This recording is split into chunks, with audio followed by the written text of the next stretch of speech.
What's up, everybody? Thanks for coming on the stream today. It's going to be an awesome stream.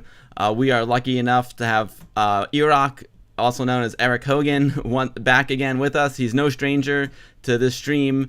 Eric is an amazing guy. He's become a really good friend, and he is doing incredible things for the Amiga community. And today we're going to take a look at a new project he's working on. It's the world premiere of his newest project, which is another Time Gal like game. I'm not going to tell you about it. We're gonna have him on. He's gonna tell you all about it. What's up, DC? How's it going, buddy?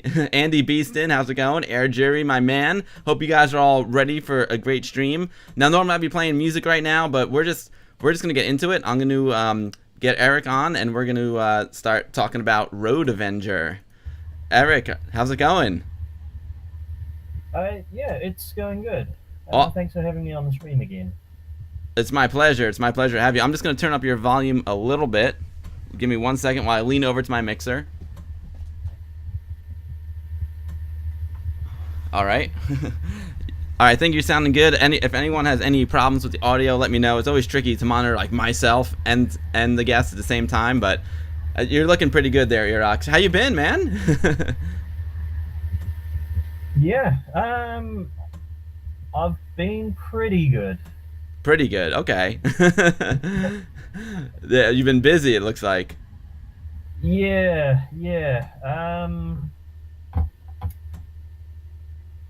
So last weekend I was quite busy with Road Avenger, and I've been doing little bits and pieces on Elasticity that I've just been so tied up with work lately. Understood. Yeah, I'm psyched for LR City as well, man. You're a busy man between work and doing all you do for the Amiga community. It's quite impressive. For those of you who might have missed the last stream, Earock's done like a ton of work for the Amiga community. Gianna Sisters Special Edition, Time Gal. We did a whole Earock retrospective. That is over on my YouTube archive channel. If you want to go check it out, it's really worth it. But last year I came across this game called Time Gal, and it is one of my favorite Amiga games, one of my favorite new Amiga games. It's a Laserdisc based game, and what Eric did was he took the Sega version of the game and kind of like melded it with Laserdisc footage to recreate this Time Gal for the Amiga, and it's really quite spectacular. And now he's at it again. He's got another Laserdisc game called Road Avenger that he's working on, and we're gonna play it in a few minutes. Eric, do you want to describe exactly what Road Avenger is for the folks before we get into it? Okay, so I guess the most simple way to put it is that it's Dragon's Lair in a car. So um, this is a originally a game from 1985, I think, and when Laserdisc games like Dragon's Lair were the big thing. But I mean, this is a Japanese game. So I believe they actually hired an anime studio to do all the artwork. An enemy to the Dragon And Slayer, folks. no, no, I don't believe there was any connection. So I think Dragon's Lair was just Don Bluth's studio, Hmm. whereas this was this game, Road Avenger, was a Japanese anime studio. And it really does show in the quality of the art and animation. Yeah, it looks exactly like just about any anime from the time. Very much like Time Gal. Time Gal's got a very Yeah, big anime feel vibe to it. yeah, but then again, this game has quite a different feel to Time Gal. Like, of course, Time Gal's quite silly and cartoony, and just sort of has this. I mean, yeah, it's a cartoon feel, whereas Road Avenger is very much it feels a lot like Mad Max. In fact, I think they took a lot of inspiration from the Mad Max movies. Um, it's very gritty. It's quite violent. I mean, it is a bit silly and cartoony, especially when you like in the later levels, you use your car to take out attack helicopters. But yeah, just like from the very start, the story is about how this gang killed his wife, and so he's going after everyone in the gang. So that yeah, compared to Time Girl, that is a hell of a lot darker. It's a revenge. It's a revenge story. Oh, absolutely revenge story. Oh, I love it. I love it. Yeah, I can even see if you look at the artwork behind me, the guy over my right shoulder there. It's got a very Mad Max kind of feel, even like a Borderlands 2 kind of feel, right? It looks, it looks like that the crazy guy from Borderlands 2. Yeah, Andy, it does sound like a crazy game, right? So Eric, do you want to talk about? Well, I guess we'll get more into the technique later. But so originally this was an arcade game, a Laserdisc based arcade game. Obviously, this never came out for Amiga until now, but it was out for Sega. That's correct, right? Yeah. So the the original Laserdisc version. So the game is originally called Road Blaster. In the sort of mid early 90s, they did the Sega CD or Mega CD release, which was actually at least in some regions, the game was the pack-in title. Sorry, what was So that, when I Eric? It was the game was what? the game was the included title. Mm. So when I got my Mega CD, that was the game it came with. You're talking about the Amiga CD32? No, no, no. The This when it was ported in the mid 90s to Sega, oh Sega. That's what I thought. Right.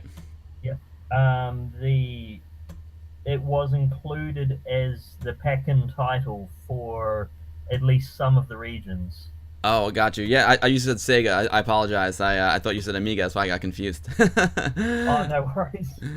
Got you. Okay, so this was packaged with some of the Sega CDs. Cool, cool. And I've never. It probably was not done here in the States. I don't know about that for sure, but I never heard of it until now. But it's funny. I was working with Zach Weddington last week, and he's like, "Oh yeah," he's like, "I know that game." So it's possible that it was he was familiar with it. But on the Sega version, did it also have the Laserdisc like full motion video, or was it something different? Um, it uh, it does use full motion video. Um, In fact, you can see in the background behind you at the top, that's actually the Sega CD screenshot.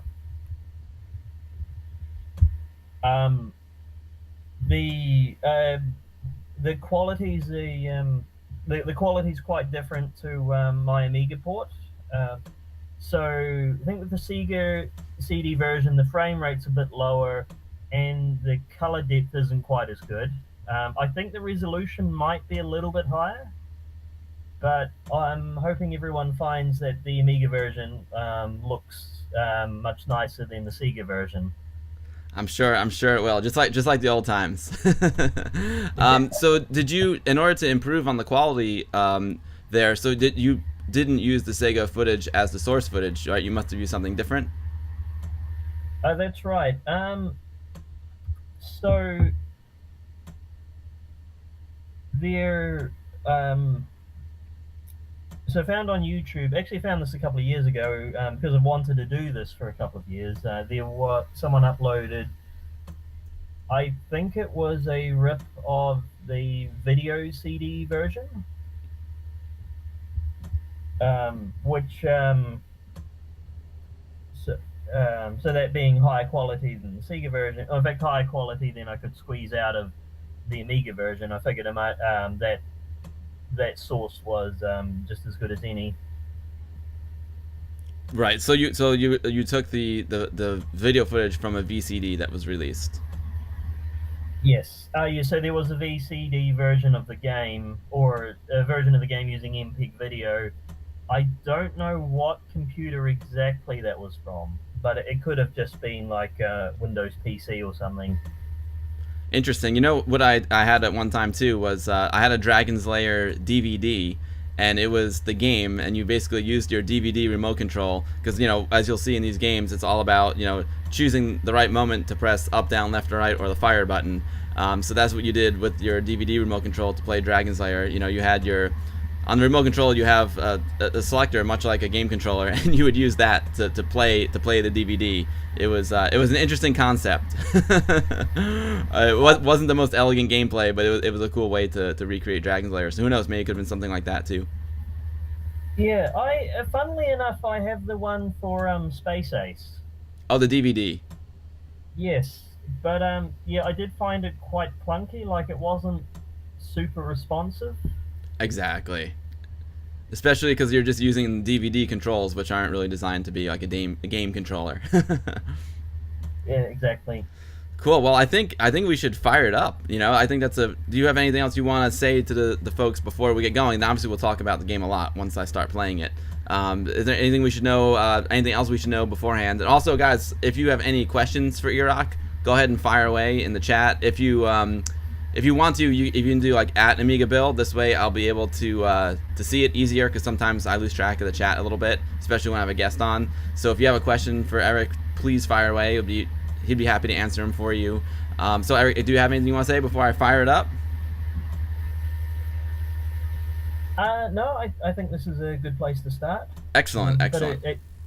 Yeah, again, if you've got any questions, or if anyone in the chat has any questions, I'm happy to answer them.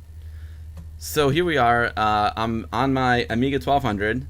I've got it's a pretty nice build in here. I've got an ACA 1233N. It's got lots of RAM. It runs at 40 megahertz. And but what would be the system requirements? I know there's two versions, right? Right now I'm using a hard drive installable version, but there's also a CD32 version. Is that correct? Yes, but the game is designed to run on OCS.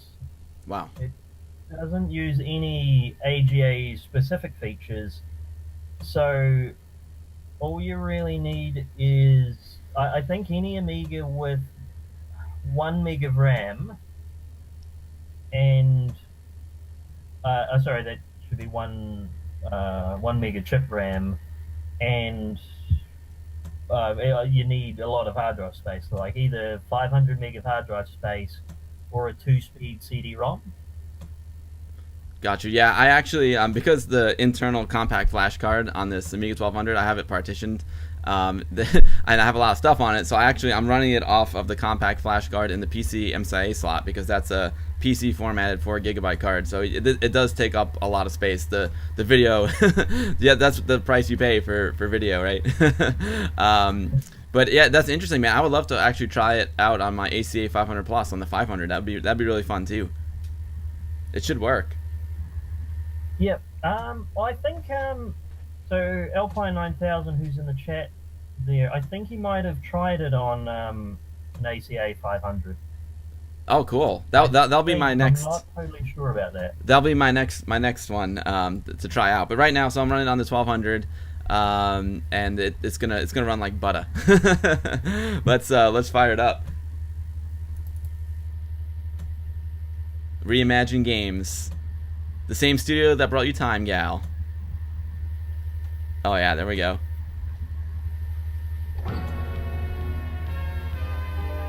I love the music already. Oh yeah, so the music on this title, on the intro, the default music is actually from the Sega version. Gotcha. Yeah, I think we'll scroll through the menus and we'll see a few different options there.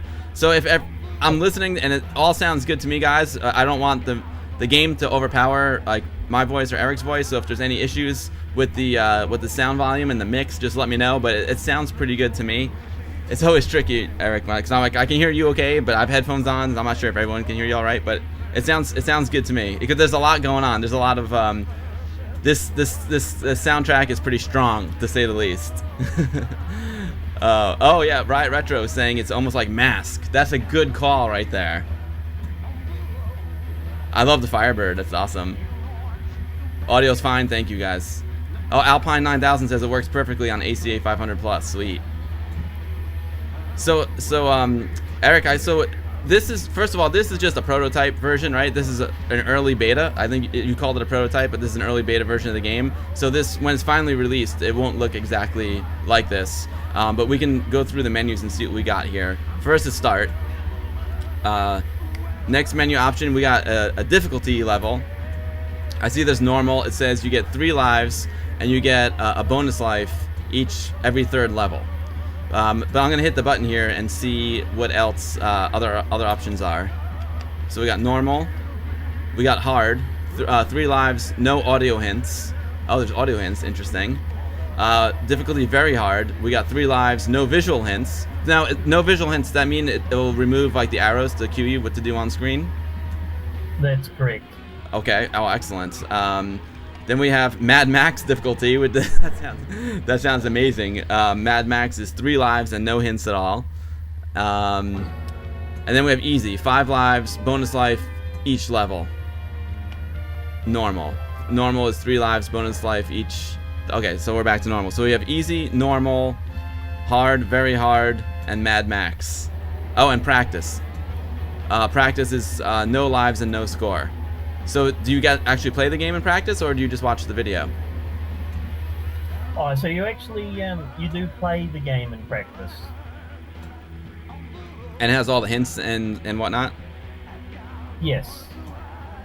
It does. Everyone's saying it looks like Mask. I believe it or not, guys, I should have. It's a good call. I haven't actually played the game yet. I've only tested it because I wanted to experience it with you guys like on stream. But actually, I still have my Mask toys from the 1980s. I think it's time to bust some of those out. That's inspiring me here, Eric. Okay, so let's go. I'll just go to easy for now because I'm trying to talk to you and stream at the same time. I'll just go to easy, and we'll check out the other menu options that we have here. Control mode, we've got joystick, which is what I got here. I got my slick stick. We can use a joypad, which I'm guessing that's if you have the CD32, if you're playing it on CD32. Yeah, so joypad is designed for at least a 2-button controller, so a Sega pad would work fine. So the difference is, because in the game you have accelerate and brake, and you can trigger those functions by pushing the joystick up or down, or you can trigger accelerate by pushing the fire button, and trigger brake by pushing the second fire button. Now, if you haven't got a second fire button, then you have to play in joystick mode, so you have to pull down to brake. But if you've got a Sega pad, then you might want to switch it into joypad mode. So joypad mode means that you can't push up or down to accelerate or brake. With the D-pad, you can do those sorts of things accidentally. Got you. So with the joypad, it basically means the game control more or less is exactly like the Sega version.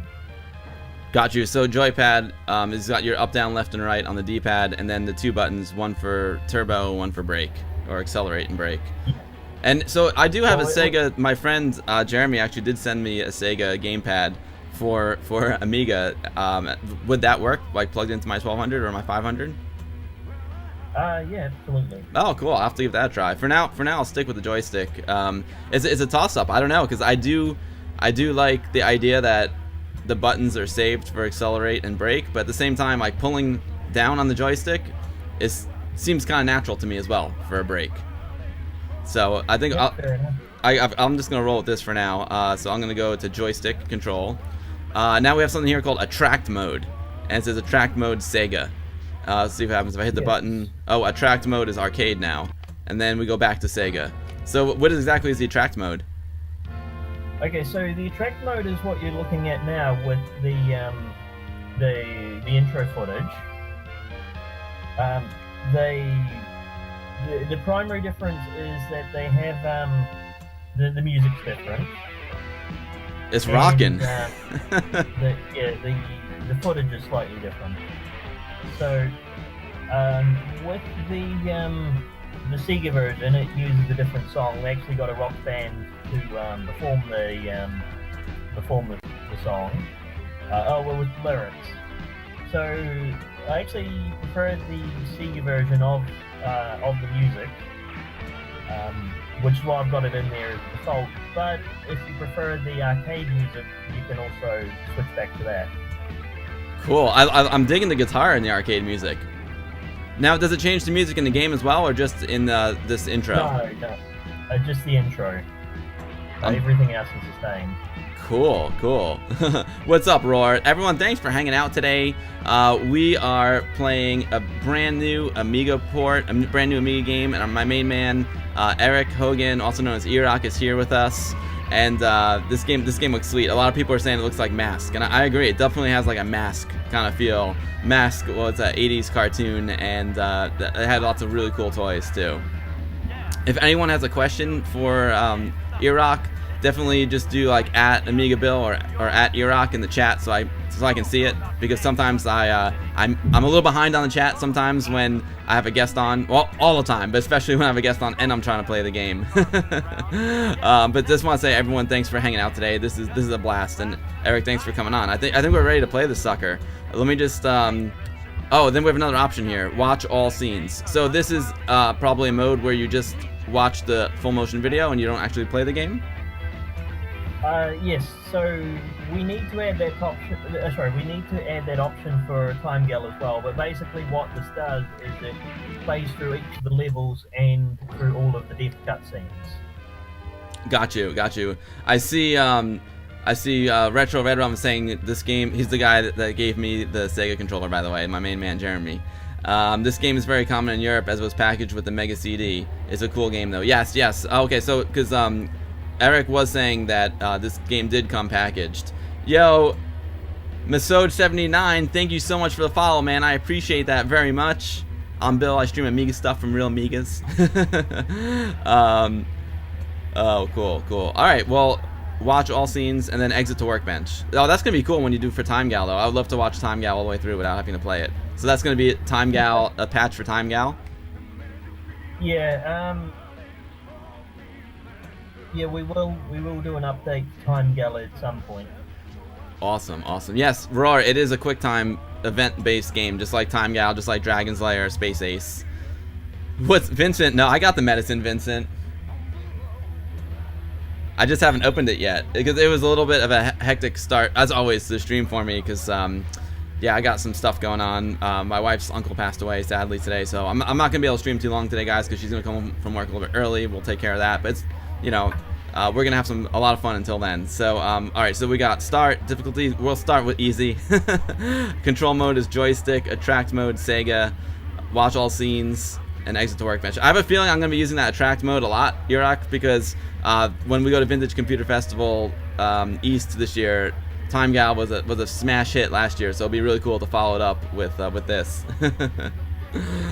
All right, here we go. Start the game. The car is so sweet. So I'm gonna see some. Go ahead. Oh, sorry. Just a random piece of trivia about the car is that it's also the car from Double Dragon. No way, it's from Double Dragon? Yes, so you remember right at like the very first scene of the first level how there's a car in a garage? Yes. Yep, that's the car. Oh, no way. That's I'm hitting the button to brake. See, I was telling you how much I like the controls. Pull back on brake. Seems natural, and here I go and I just mess it all up. There we go. This is awesome. Oh, I see. So the audio cues, I hear like a beeping sound when I need to do something. Turbo's hitting the button. Yeah. So there's a different sound for the steering, the turbo, and the brake. And with the steering for left and right, it's the same sound, but it's on different speakers. Got you. Amix312, how's it going, my man? Amix is asking what video format the footage is in. Ham 6. Ham 6. Oh, excellent. Yes, but it's not compressed. It's basically just yeah, it's just streaming back. Just in response to Riot Retro Gaming, it actually runs on a 6800. It will run fine on a 6800, or should run fine on a 6800. I play it on my CD32, which is only a 6820. It's not, so far as the processor goes, it's not a very processor-intensive game. It basically just loads. It basically just loads the video from the disk straight into memory without decompressing it or doing anything with it. So yeah, Riot Retro, like Amix says, this game has been played on ACA 500 plus with no problem. So you definitely runs on a 68,000. Although I know you can overclock the ACA 500 plus a little bit. You can also add an accelerator to it, but it should run on stock ACA 500 plus, which that would be really cool to try out as well. So this is a Ham 6 video file. Is it like I can see some of the Ham artifacting over there on the left side of the screen. I love it. When you have a Ham 6, is it essentially an anim file, or is it something different? I created my own format for it, which is probably very similar to anim. It doesn't, although anim has compression options, this isn't compressed. It's just one frame after another, so that it can just load back and play without any sort of decompression. And yes, so yeah, one frame after another plus a 8 SVX video. 8 SVX audio. Gotcha. It sounds awesome. Turbo. The game is difficult, even with the hints. Yeah, it's actually a lot more difficult than Time Gal, especially on the last level. The last level, you've got 64 different actions that you need to do. 64? Wow. Yes, within the space of a couple of minutes. So there's yeah, so you do get used to it. You get used to the hints and what to expect. but yeah, that last level in particular, it's got an action you need to do every couple of seconds. How many levels are there? 9. 9 levels. Wow. So, Oh, yeah. I saw here I had to break and turn at the same time. Oh, that was funny. I don't know how to do that with the joystick. Break, left, right. Okay, so I did one. Yeah, you just need to you basically just need to hold like down right. Wow. Yeah. Yes. I'm inside now. Woohoo! Oh, this is great. Oh, so I did left then break. I guess so diagonal down. Wow, that's difficult. I think this is where did it. Wow. Turbo, right? It's cool because like Time Gal and Dragon's Lair, from what I remember, even Space Ace, they didn't have like key combos that you had to do. The key combo is a whole new beast. Now, when you change the level, like the difficulty level, does it just have to do with the extra lives and the hints, or do you actually have like more time to react? No, it doesn't. It doesn't change the reaction times at all. For most events, the reaction time is the same, about 3/4 of a second. But later on, oh, and you get a little bit more time for the combination events, like a second or something. So, like, what about for the events? About how long do you have to react? So, from memory, you've got 3/4 of a second for most events, and about a second for the combination events. Wow. But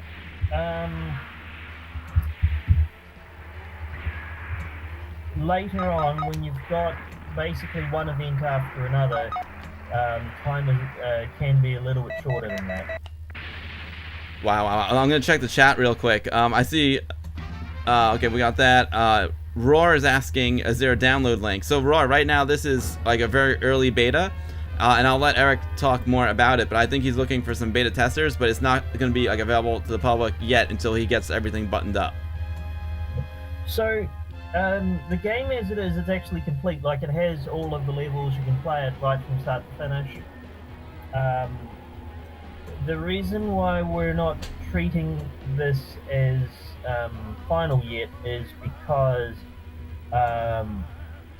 we want to redo some of the user interface art,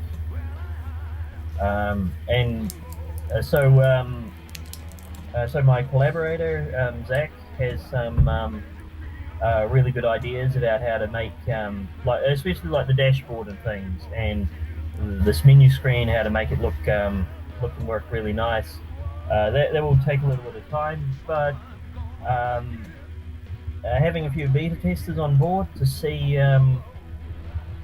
to find bugs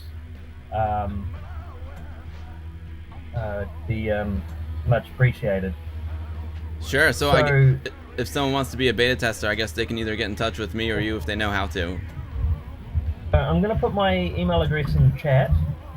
Perfect. I see Pierre is a professional animator. Started with his Amiga. Now he's a rock star animator, and he's saying from an animation point of view, these kinds of first-person POVs are incredibly difficult to animate. All in the days before CGI, it's amazing. That's awesome, Pierre. And Riot Retro Gaming is saying he's running a CD32 with Terrible Fire 328. So that should work, right? CD32, yeah. Well, I mean, it doesn't require a Terrible Fire. It can run just from a CD. But with a Terrible Fire, you'll be able to run. If you can run it from a hard drive, that would be a little bit better than a CD. Just the clips will be a little bit quicker loading.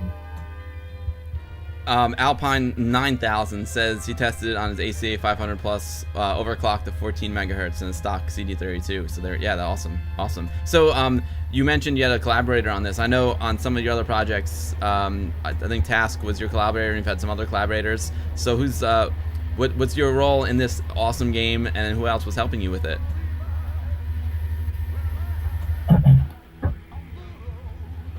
So at the moment, so I've basically done everything except I mean, obviously I've taken the video and the gameplay from other sources. Also, a lot of the graphical assets, like the dashboard and the hints, actually come from the unofficial Super Nintendo port. So you took it from Sega and Super Nintendo as well. Yeah. So it's sort of this mishmash of all these different ports. That's awesome. Yeah, but it's amazing how you took like the best of all the versions and just made like the ultimate version for Amiga. Like as usual, Amiga version's the best. Yeah. Well, I mean, the video quality isn't quite as good as like the arcade or the PlayStation versions. But yeah, I think it's much more pleasant to look at than the Sega version. Right. Well, the arcade version would have been playing off an actual Laserdisc, so that's as uncompressed as it gets. Yeah. Cool. So, do you want me to read your email address, or do you want to just keep it for the folks in chat for now? Oh, actually, it's going to be on the screen anyway, because I saved the chat now because we have such good chat. I save it. But if you want to do a beta test, you can just email Earock, and you can get this early access version, which is awesome. It seems. So from a gameplay standpoint, you said it's pretty much buttoned up, right? You're just doing all of the user interface work. Yeah, that's correct. But if anyone has specific feedback about the gameplay or what we could do to make it better, yeah, we'll take that on board. Excellent. Bright Retro says you rock, and I couldn't agree more. Easy joystick. Alright, I'm gonna play again. Here we go again. It is a very difficult game. So with all of the reimagined games, Zach does artwork for them. He hasn't had a chance yet to do art on this. So all of the art in it is taken from other sources. But the final release will have some of his great artwork. Yeah, the artwork is amazing. Speedy Hunter, thank you for the follow. I appreciate that so much. I'm Bill. I stream Amiga stuff from Real Amigas. Also run Westchester Amiga User Group in White Plains, New York. We meet on the first Thursday of every month since 1987. Never stopped, never will, baby. And right today we are playing a new Amiga game, and we've got the designer of the game, Eric Hogan, also known as Earock, here with us. He's fielding questions. This is the world premiere of the game. No one's seen it yet on Amiga. This is a port that he made. He took several different versions of the game and video footage and combined them all together to make this amazing game play on the Amiga. And it's so much fun. When I grew up playing Dragon's Lair and Space Ace, we didn't have such hints. And I really appreciate these hints very much. Even with the hints, it makes the game enjoyable to play, and I think a lot more enjoyable to play, especially in my old age.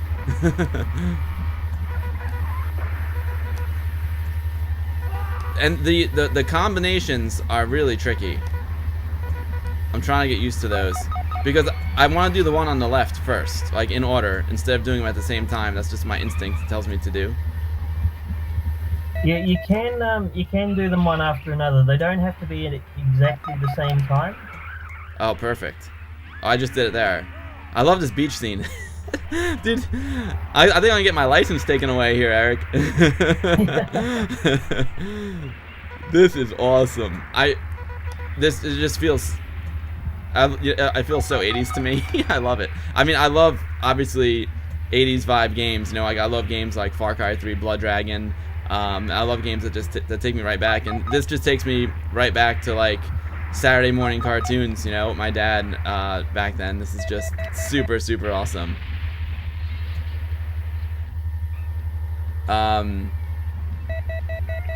Maybe what will be another stream where I missed it. Yo, DDNI TV from Amiga Ireland checking in. What's up, Amiga Ireland? Great to have Amiga Ireland here. I keep hitting, when I see break, I keep hitting the button. Maybe I should try that gamepad. Oh, Baywatch. Oh, I saw my friend Pierre mention there should be a Speed Racer. How is there not a Speed Racer version of this game? It would be so cool with the different Mach 5 buttons to jump, dive, etc. That would be cool. So this is from Double Dragon here, the car when it's sitting in the garage. Yes, yeah. So Double Dragon actually came out a couple of years after this. You can believe that. Oh wow. So so the arcade version of this came out in 1985, and Double Dragon was 1987, I believe.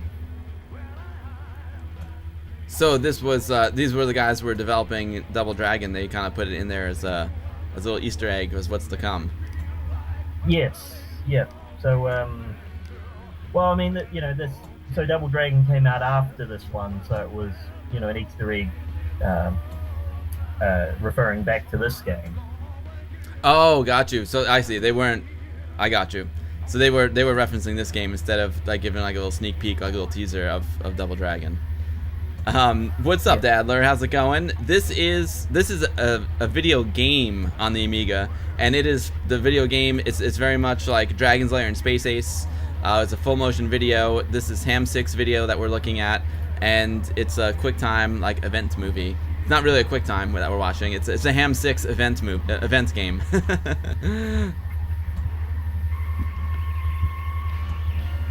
This is awesome, Eric. I love it. It would be cool. Maybe I should bust out that Sega controller and try it with that. Right, left. So when did you start working on this? It was the weekend of sorry, it wasn't it wasn't this weekend that's just passed, it was the previous weekend. You started working on this 2 weeks ago? Yeah, it was basically done that weekend. You did this in 2 weekends. That's insane. Well, one weekend. 1 weekend. I'm shocked. So what happened was there's an event called the Global Game Jam, where it's like a 48-hour film festival, but for games. You're meant to do an original game for that, but I thought, you know, I'll just go along to. Oh, so it's actually like they have events at physical venues, so that, you know, you might get 30 or 50 game developers all come together and then work on your games. But I decided to use the weekend to just come along, and because this had been a project that I'd wanted to do for years, so I thought, okay, well, I'll just go ahead and do it. So I already had the engine for Time Gal, so I reused that and reworked it a bit with the different control systems and different options. And yeah, it the most time-consuming thing was actually the converting the levels. You mean the actual video format? Yeah. So more the events. So there are 9 levels, and the biggest level has 64 individual events, so that needed to be tied to the appropriate frame. And of course the frame rate on this is different to other versions, so I need to take that into account. I used the source code for the Super Nintendo version is available, so I was able to use that as a guide to what event should trigger when, but I still needed to cross-reference with the I still needed to cross-reference with other with like the Sega CD version, see exactly when the event should trigger. Now, right, Retro was asked a question, which was the car dash in the original game at the bottom? That dash actually comes from the Super Nintendo version, an official Super Nintendo version. And it actually, like the Super Nintendo version, you can see that it shakes whenever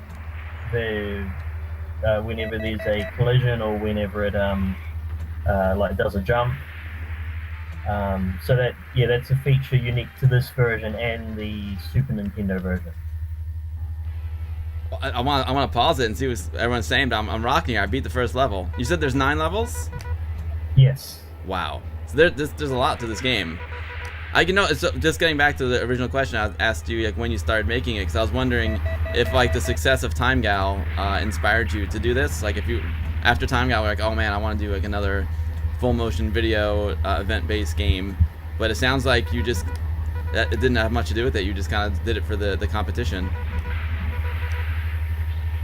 Well, I had wanted to do this for years. Like this has always been my favorite F&B game. But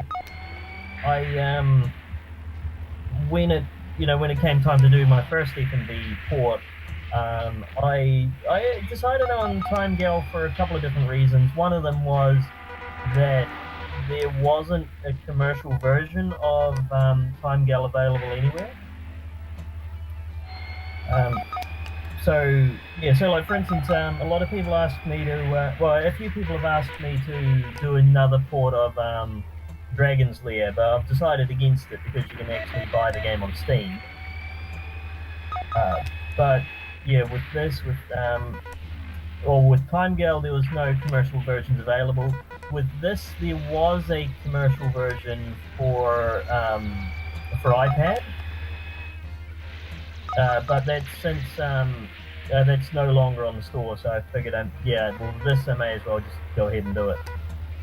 The other interesting thing, is that there is a Dragon's Lair available for the Amiga. It's not like full motion video, but there is Dragon's Lair, multiple Dragon's Lairs and Space Ace already available for Amiga. Whereas like with this and Time Gal, it was never on Amiga before in any form. I'm rocking it here. I'm gonna take a break though. I want to read the chat. Let's see. DDNI TV is saying Mega CD versus Amiga version. I don't know if you answered that already, but basically this is a compilation of all different versions that he did. It's definitely a Sega CD version. He took the video from VCD.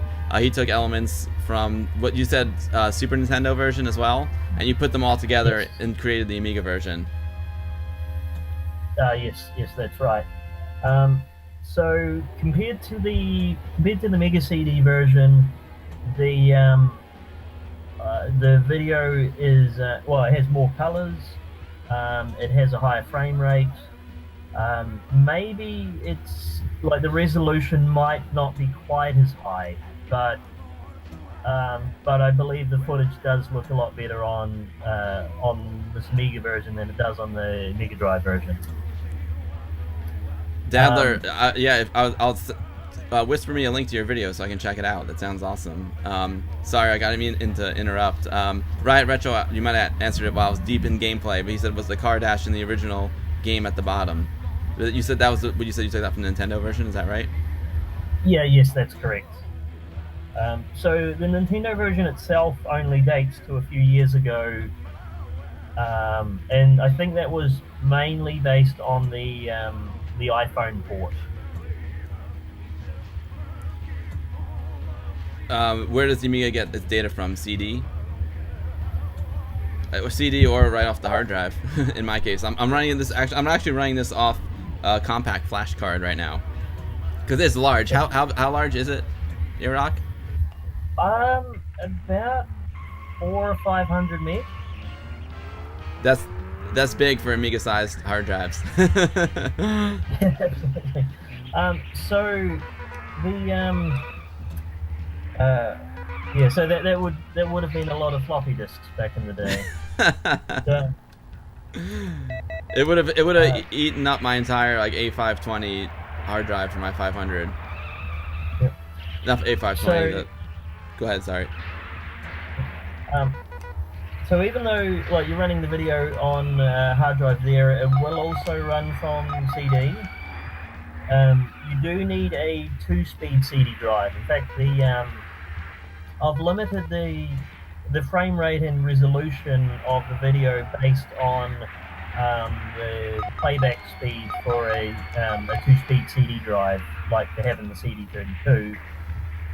So this will run fine on a CD32. It won't work on a CDTV.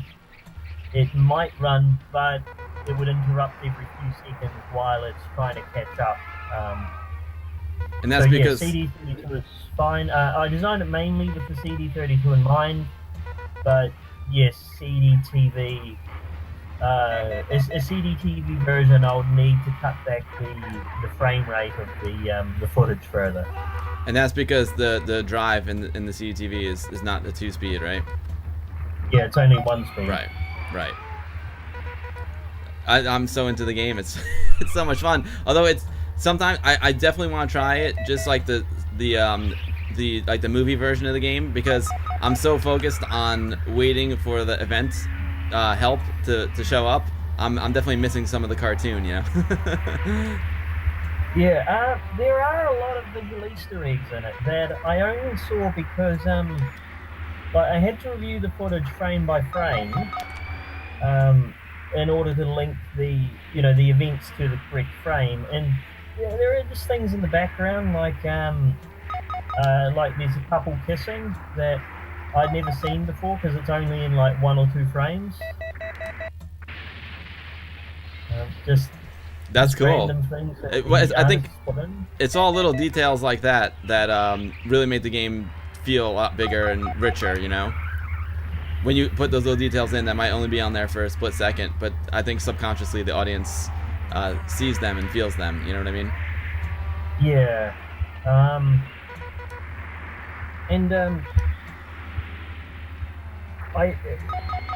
It's my opinion that the animation in this game is a cut above Dragon's Lair. Like, I suppose maybe similar to Space Ace, but because with Dragon's Lair, you've got static rooms, and then you've got the character animating, but there's not that much else happening. Right. But whereas this, basically every pixel changes from frame to frame. Yeah, there's a lot happening here. They are rich environments for sure. Yeah, Dadler, throw down the link to your video, man. No problem. I'd love to see it. And so when you have the multi-events like that, it doesn't matter which. I'm noticing it doesn't matter which order you do them in. No, it. As long as you do them both within that period of time. Yeah. So the so that does work a little bit different to some of the other ports. Like I think the Sega CD version, it is only just one at a time, but you've often got events that are just like one right after another. So like you have to push right and then immediately you have to push brake. Mm-hmm. Whereas with this, I've allowed you to show both icons and then you do both at about the same time. This is so much fun. I love how I love the engine moving around. It's like all those little details again. Like it's not just like a static image with video footage, playing in the background. Like the car feels alive, and it feels connected to the road. All the dashboard movement, the seeing like the engine sticking up and moving, the whole thing just is seamless. Before, yeah. when you were saying that you were doing the events, when you were like trying to figure out when to do the events. Now, is that something that like you see in the code, or were you actually playing the game and figuring out when to trigger your event? Does that make sense? Yeah, well, what I did was with the Super Nintendo version, because it's all open source, I could I would look through that and it would show me it would show me what event was expected in what order and like what death animation it was connected to. Because like for instance, the first level has about 13 different death animations. So with that, I was able to work out what events I was meant to put in what order, but because the frame rate is different on this version, I had to go over each individual frame and work out where it made sense to put that event. Got you. So when you said it's open source, does that mean they just gave you the source code so you were able to read the source code? No, the source code is on GitHub, so anybody can just download it and see how it was made. Awesome, and that's what you used to figure it out. You went to that source code. Yeah. Well, it wasn't so much the source as the data files and the graphics files I took from that. What was the game programmed in? What language? Blitz Basic. Blitz Basic. Oh wow. Now, was the original, like for the Sega or the arcade, was that also Blitz Basic, or you did the Blitz Basic for the Amiga version? Yeah. So I coded an FMV engine in Blitz Basic that I used for the Time Gal and the prototype game. I'm not sure if you ever saw Blue Thunder. I haven't. Okay, I did that was the first thing I did with the Time Gal engine, was a really short FMV game based on the movie Blue Thunder. The helicopter movie. I'll see if I can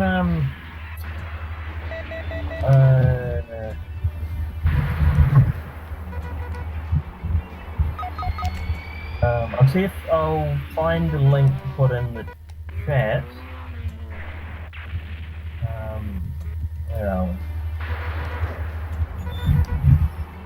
Yeah, I the first FMV game that I played from you was Time Gal. Oh wow, that's a quick event. That's the problem. I'm not doing that one fast enough. I'm gonna have to catch up on chat soon. I'm doing too well in the game. I'm gonna have to. The game is, again, just like Time Gal, it's super addictive. I love it. It really feels like Mad Max. But you know, it also really helps when you're playing this game to, obviously, I'm here, like, I'm very focused on seeing what the next hint is. But if you actually see what's happening on screen, that's your first hint, you know what I mean? If you see, like, a wall coming up on the left, you know you're gonna have to hit right. That's the proper way to play it. But without the hints, I would be lost in this game. That is awesome. We got some Dukes of Hazzard action happening here. Oh, we're flipping over.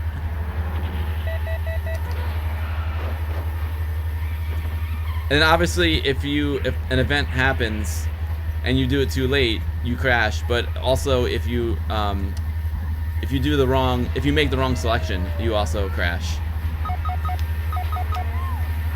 These guys are salty, man. Leave me alone.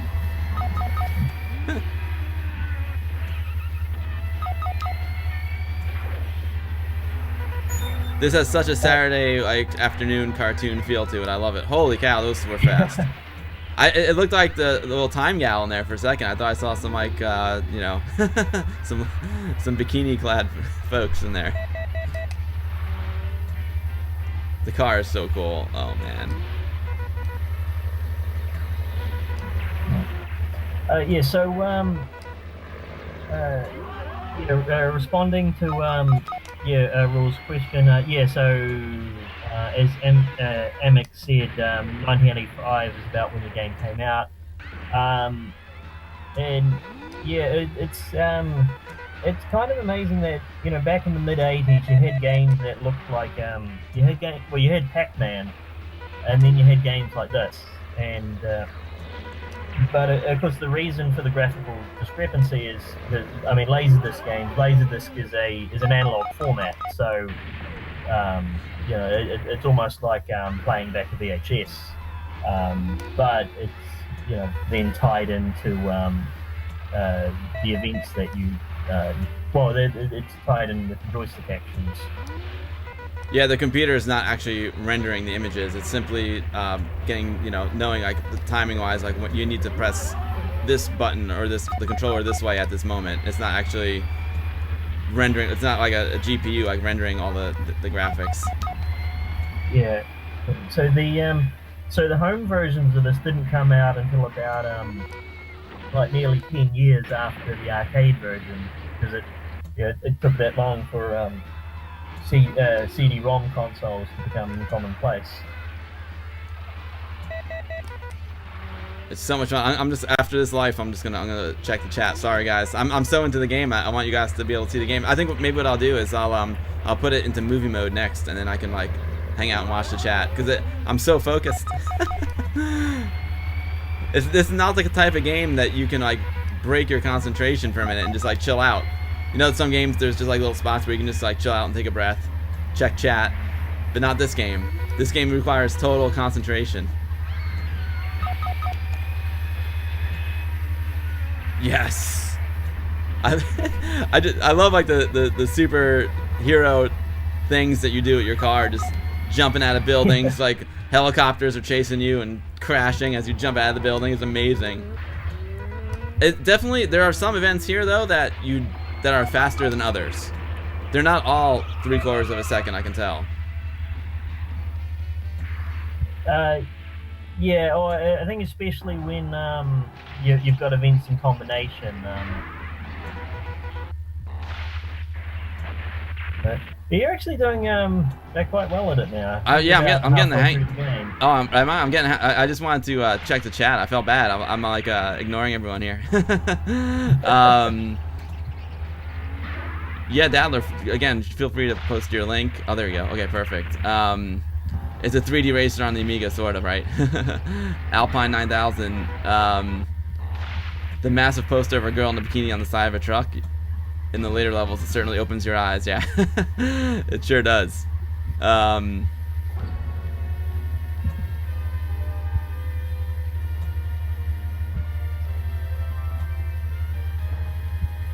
Oh, I did get a question earlier about Velocity. So if you haven't heard of Velocity, it's a commercial top-down 8-way shooter that from myself and a couple of others, mainly artist Don Tuckeris. So what we've released of that so far is what we call the survival mode demo. So that it's sort of like an arcade scenario where it drops you in and just have to survive as long as possible against more and more enemies. What we're working on is the second phase is a mode that's a bit more like Smash TV, where you've got individual rooms and levels, and so that would so that version will actually have an ending of sorts. So that will be the second phase. So work on the second phase. The third phase will be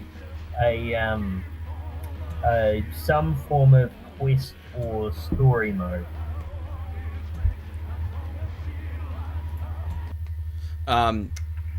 Dadler, it is amazing that the Amiga can play this high quality video. This Amiga does, it's got an 030 accelerator card in it, but you do not need that to play this game. It will run on a stock Amiga 500. Well, you need, how many megs of chip RAM? You said 1 meg of chip RAM or 2? One meg chip RAM. So yeah, it is amazing that it can play like this. What's up, RC man? DDNITV asked, can you save? That's a good question, because I was like, man, I would love to save my game at this point, but it doesn't appear if there's a save. Is there, Earock? No, there's no save capability. For the final game, I might have a level select function, but I haven't. That's not set in stone. But it does seem like something that would be useful, just being able to start from later in the game. I think it would be really. That's one thing I'm feeling. It would be nice. I mean, it's tricky because it would be nice to have the save game feature, but at the same time, I do like you know, playing it again from scratch, and you know that helps with the difficulty level, because at the lower difficulties you have many more lives, which will help you get like much deeper into the game. So if you play on the hard difficulty and then have a save game feature, it kind of like negates the difficulty level, right? In a way. But it's all about having fun, so who cares? Yeah. It is cool that stock Amiga 500 can play is incredible, right? The data loaded from a CD, hard drive, or something else. It can. Right now, I am playing it off a hard disk. I'm playing it off my compact flash card. You can see right down here in the PC MCA slot. But it will play off a hard drive. It will also play off a CD, like if you have a CD32. But it needs to be a 2x CD drive. So if you have like a CD TV, it will be a choppy, because CD TV is only 1x drive. Level select would be good. That's a good point. Level select would be a cool feature as well.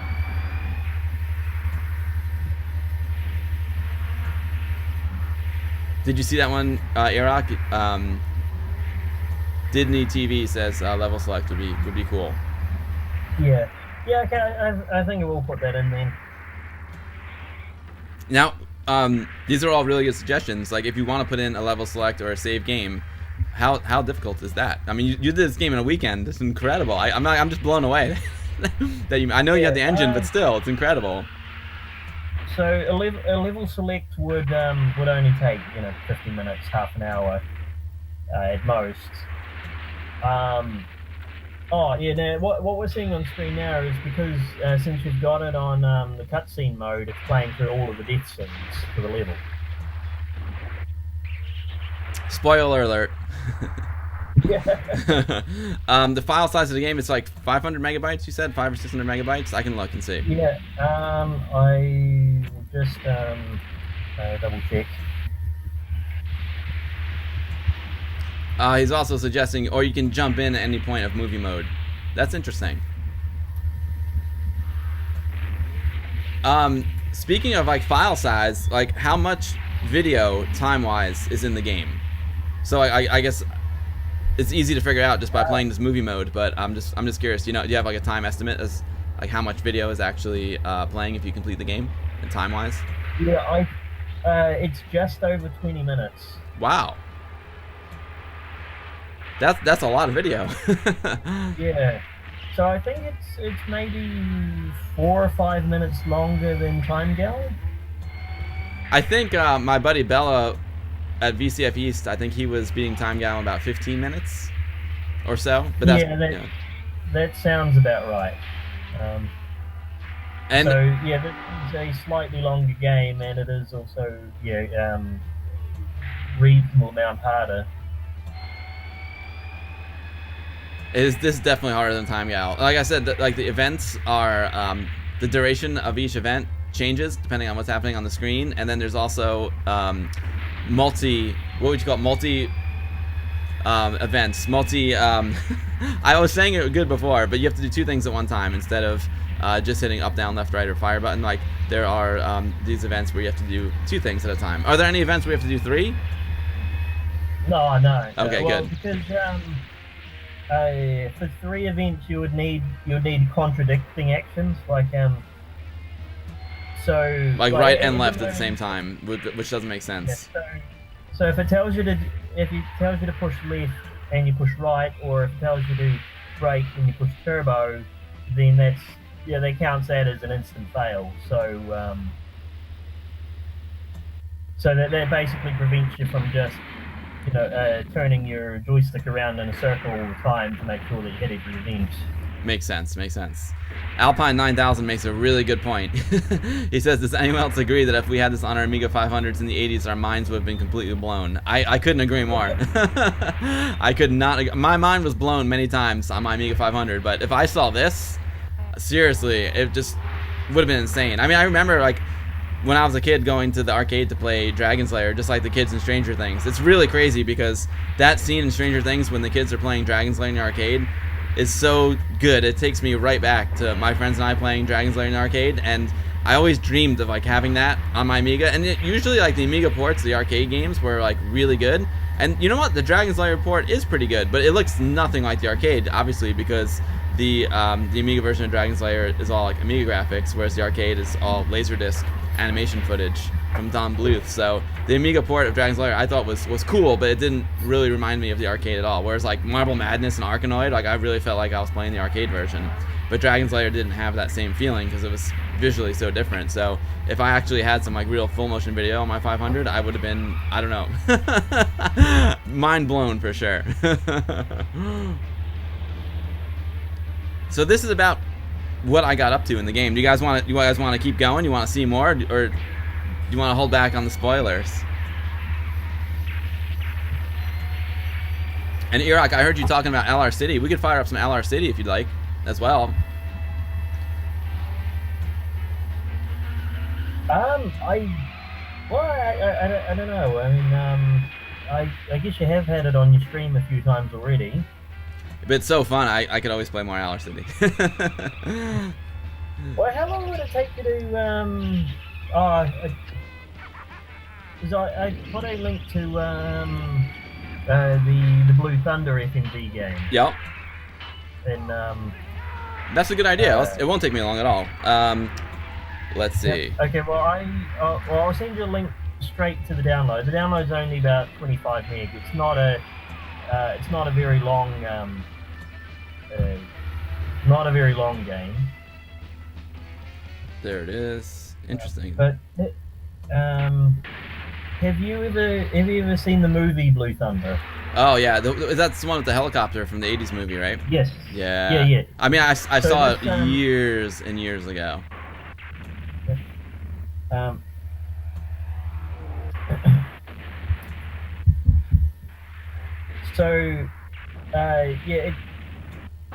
Blue Thunder is one of my favorite movies, and I thought it would make a pretty good subject for an FMV game.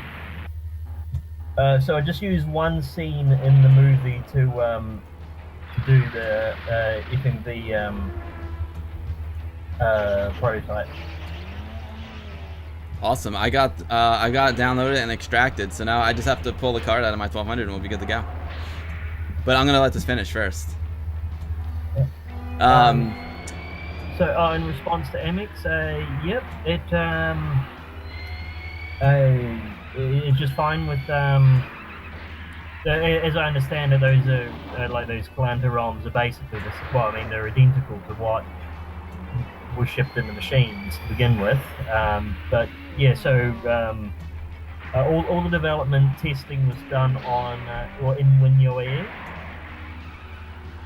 Yeah, I actually played it on both FSUAE and Amiga Forever, and it runs on both. Now the difference with those ROMs though is you do need the ROM key file because those ROMs are encrypted. So if you buy Amiga Forever and you like want to use your ROM somewhere else, just make sure you include the ROM key file in the same folder as the ROM files because they are encrypted.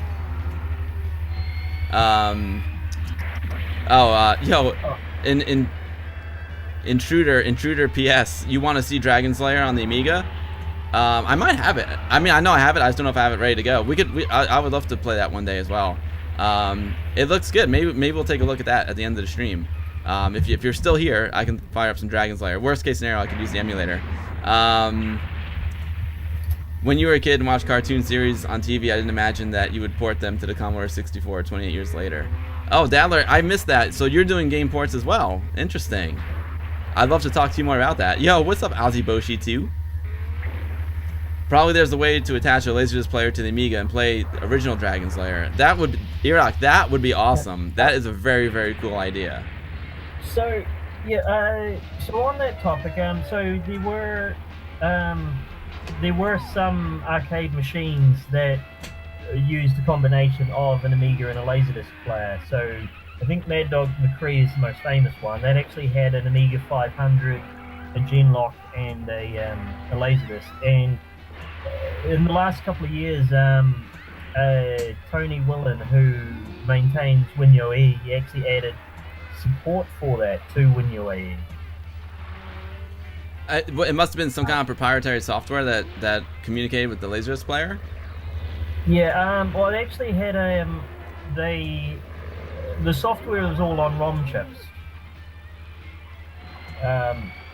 So if you emulate Mad Dog McCree, it's not like you download an Amiga hard drive image or something. You download you download copies of the ROM chips. Gotcha. Now, in regards to Dragon's Lair, I know the original Dragon's Lair Laserdisc was not on Amiga, but I've seen some evidence that there was some sort of re-release or something that used an Amiga in combination with the Laserdisc. You mean the original Dragon's Lair arcade game? Yeah, so I'm pretty sure, like, the original... Yeah, so, Dragon's Lair predates Amiga. Yeah, the Dragon's Lair is like 83 and Amiga's 85, obviously, so... Yeah, but I'm not totally certain on this. I have seen some evidence somewhere that there was an Amiga-powered version of the arcade machine. It's so funny you say that, Earock, because I always... I never really put two and two together, but I always kind of thought there was like an Amiga controlling Dragon's Lair, and it's probably because there was an Amiga controlling Mad Dog McCree, and people are just like, oh yeah, Amiga Dragon's Lair, but maybe there's something to it. Maybe at some point Amiga did control Dragon's Lair. Yeah, well, I remember trying to research it, and I saw some, I think I saw some photos of like the floppy disks that were used for the for the controller software for Amiga Dragon's Lair arcade machine. But yeah, whatever it was very very obscure. There's not that much information about it.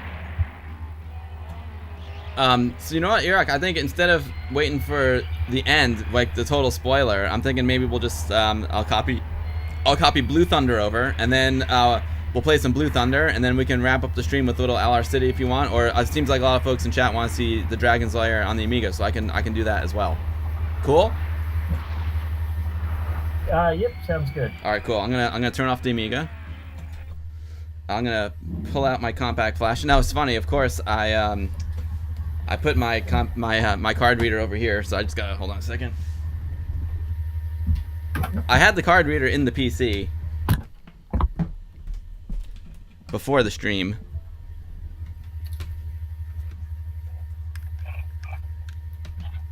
Just in response to MX, Highway Sprint is on. It's on hold just at the moment. We do want to make a budget or commercial version of it, but that probably won't be for some time. We've got because we need to finish Velocity. We've actually got one or two other projects that we need to finish up first before we get back to Highway Sprint. But we definitely will finish that sometime.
Sorry about that, guys. I snuck out for a quick break there while Earock was answering the question.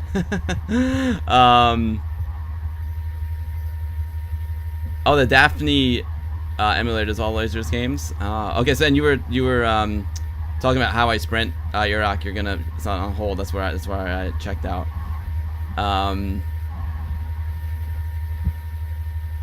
Oh, that's too bad. That's too bad, being a 1200 gamer. Yo, Sanzian, what's up, brother? How's it going, my man? I'm great. I'm great now that you're here.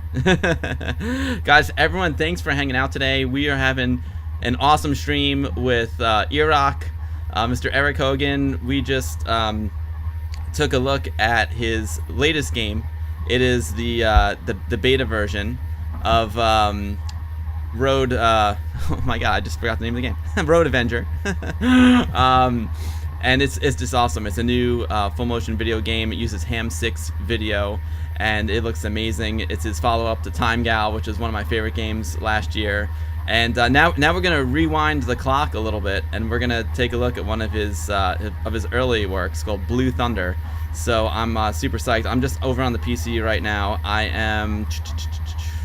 Let me make sure I have Blue Thunder over here. I just copied it onto my compact flash card.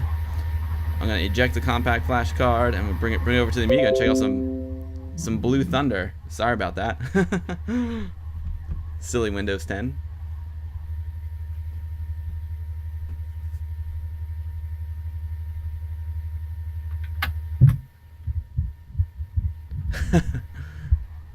$16 is hilarious.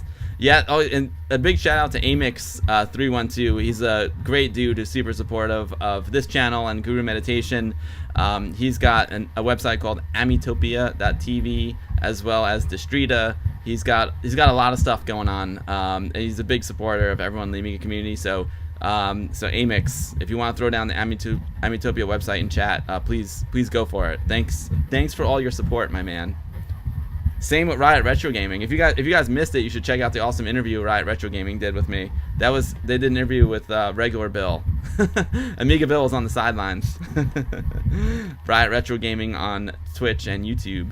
All right, let's fire the sucker. And I assume I boot up in PAL mode here, Earock. Earock might have stepped away for a minute, but I'm gonna boot up in PAL mode. I was in PAL mode for the last game, Road Avenger. Sanzian, you missed it. I can throw it up real quick.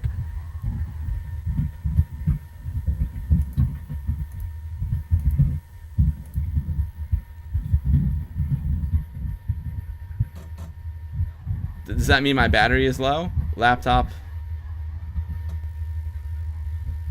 No, oh no, that sound means I ejected the compact flash card.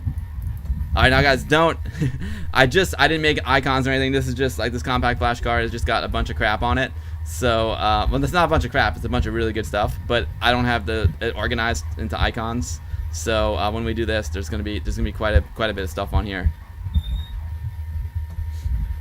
Alright, so we are gonna go to Blue Thunder. There we are. I'm gonna wait for Eric to come back.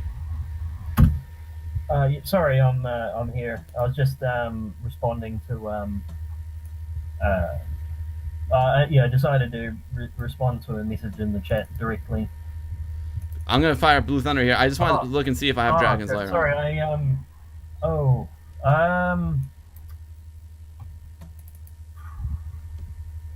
yeah, sorry, I forgot. I think I only ever did a CD32 version of it. It probably will work from a hard drive, but you would need to mount the ISO. Oh, it's the ISO. Yes, sorry, I forgot. Yeah, sorry, I forgot about that completely. Well, I can fire up the emulator. Yeah, RC man, you boot your Amiga. I have an NTSC Amiga 1200, and you can choose to go to PAL display mode on boot by holding down the 2 mouse buttons. It's super handy. And you can do it. I think you can do it with Kickstart 3 and above, maybe 2. I can't remember. I can't remember when that feature's implemented, but I know like on my 500 without the fatter Agnes you can't do it, but on the 1200 you can do it no problem. Did Wife Device get any of the candies from the last stream? No, I brought them to the. I brought them to WOG because Westchester Amiga User Group. Those guys appreciate him a little more than Wife Device. Wife Device is very healthy.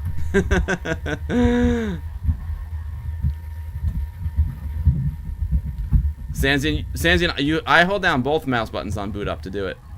I don't know if just the mouse, the left alone does it.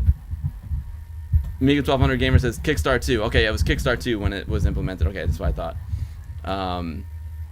I couldn't remember because I don't even use Kickstart 2 anymore. I have like 1.3 and 3.1. I used to use Kickstart 2 all the time on my 1200. I mean on my 2000 though. All right, so let me. I just need to do a little cable reroute here so you can see my PC.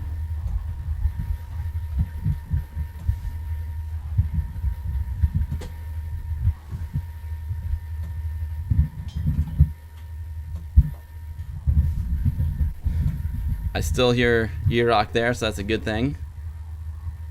All right, we're good there. I just need to close a couple things there. Yeah, sorry, I was just answering some questions in the chat, so I don't interrupt you. You're my wingman, Earock. It's good. It's good. It's nice to have someone help answer the questions. Let's see. All right, I got that. Now here's the thing. The audio is going to be tricky to control. I'm trying to remember. I don't use the emulator that often. I don't quite remember how to change the volume. I'll remember it. All right, let's see. Let me switch over to PC mode here.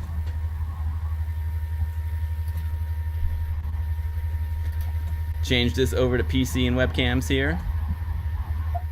There we go. Get our aspect ratio correct. Although I probably could leave it in Amiga aspect ratio mode. That'll probably work, but I'll just do this for now. You guys can see me over here. All right, so I'm wondering if I should use Amiga Forever or if I should use FSUAE. I think, let's see. I'll just use Amiga Forever. Oh, but I do need, I should plug in a joystick, right? Earock for this?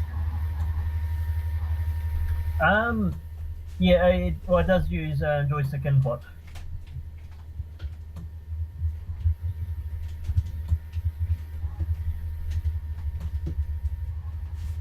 This is called improvising on the fly here, Earock. Sorry about this, guys. I wasn't expecting to do this, guys. I would have been well buttoned up, but I'm glad we're doing it. This is awesome.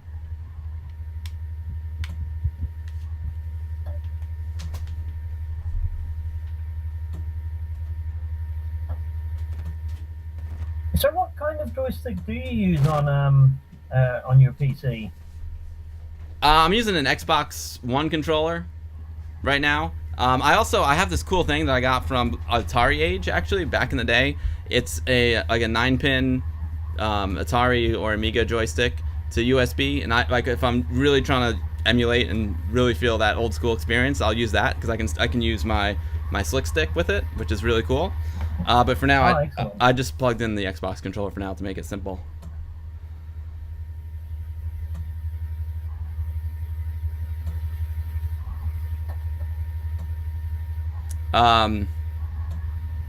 Another World, the Lost Level. Oh yeah, I've played that on here a couple times for sure.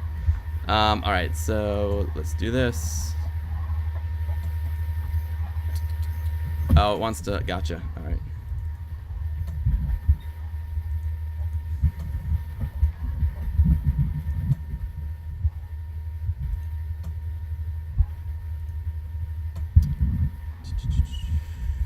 Earock, you have your own folder on my hard drive.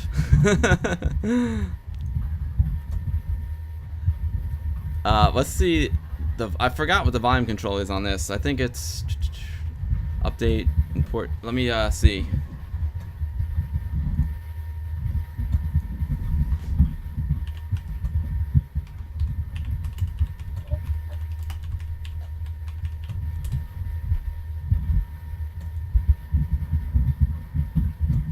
Let's see. Sorry, guys, like I said, I was not prepared to do this. Okay, so F12 plus comma or F12 plus period.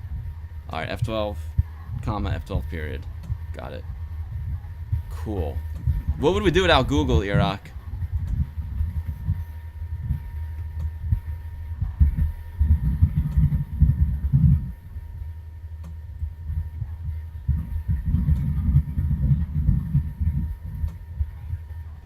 Sweet.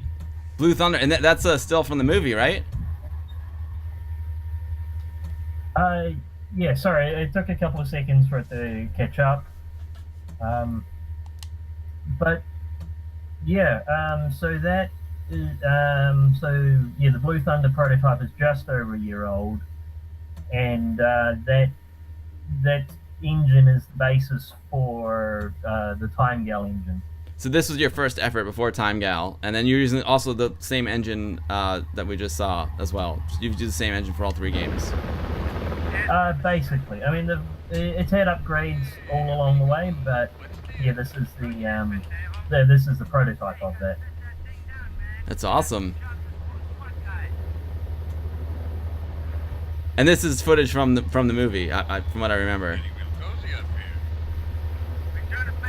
Is that right, Earock? Yes, yeah. So this is taken directly from a DVD.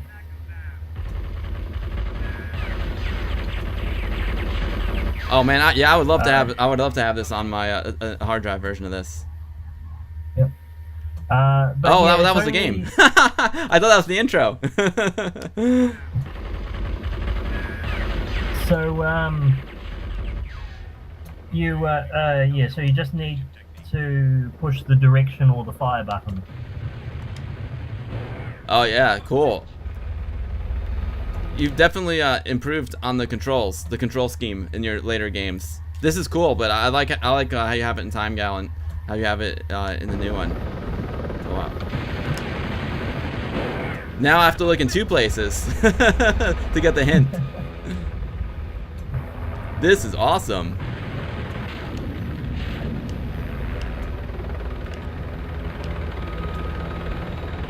The thing with the Xbox controller is I end up using the D-pad because, you know, the analog stick doesn't work so well for Amiga games in general because there's too much lag, you know what I'm saying?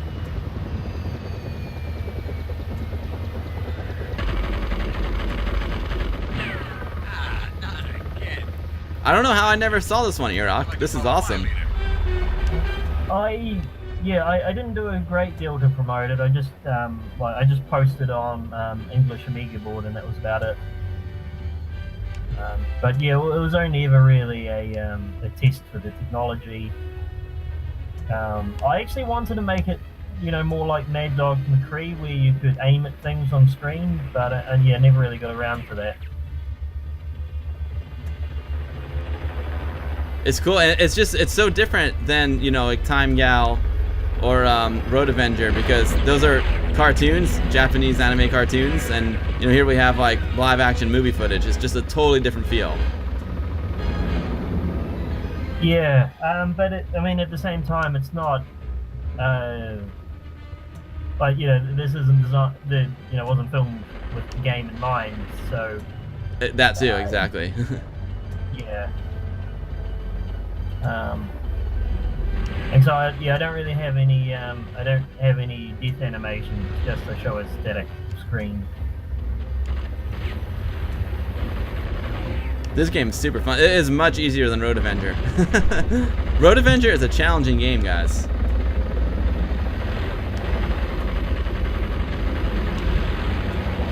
But so obviously, because like you said, because this wasn't designed to be a game, you must have taken this footage and re-edited it a certain way so it makes sense for gameplay. No, this is actually raw footage from the movie, and I've just overlaid the just connected events where I thought it made sense. Ah, I got you. So you didn't recut the footage. Oh, I won. Nice. You didn't recut the footage. You just kind of saw what was happening on the screen and then made your controls based on that.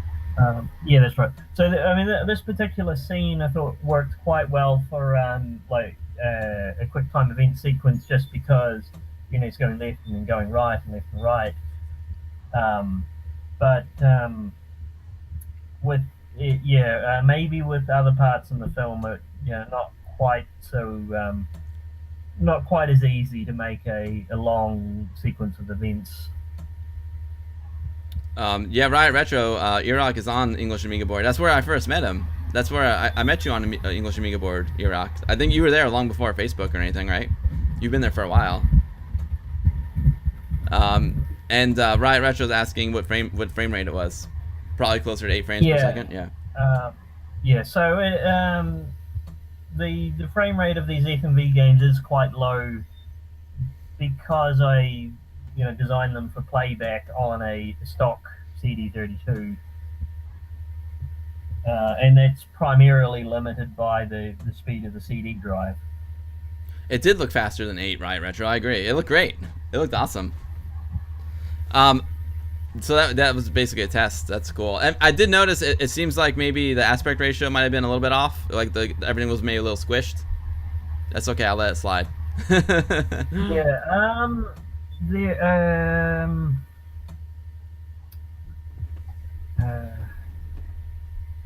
Yeah. So you can actually play the game in 2 different aspect ratios, but I think I only put that function on the second button, so you need a gamepad to switch the aspect ratio. It'll probably work. Yeah, but on this aspect ratio, if you were actually to play it on a widescreen TV, it would look about right. Got you. It's Albon EAB. What's up, EAB? Amiga Ireland in the house. I gotta get to Amiga Ireland one day. You guys look like you have a great time. That looked like an awesome party. Yeah. So just try pushing one of the other buttons and see if it does anything. Oh, look at that. It does. That is awesome. Yeah, see it, because I'm using a gamepad now because I'm on the emulator. That's sweet. Yeah. So yeah, this aspect ratio would be more suitable for 4x3 televisions, or in 4x3 display. Right. This is awesome, Earock. For a test, it's pretty amazing. Games on Amiga that are designed for a widescreen aspect ratio? I don't think I've ever heard of any. No, I never. I mean, there might be, but I've never heard of it. So I've got a question for you, just because I have some art projects that I want to do. When you rip, so is this Ham video again? Is this Ham 6 video again?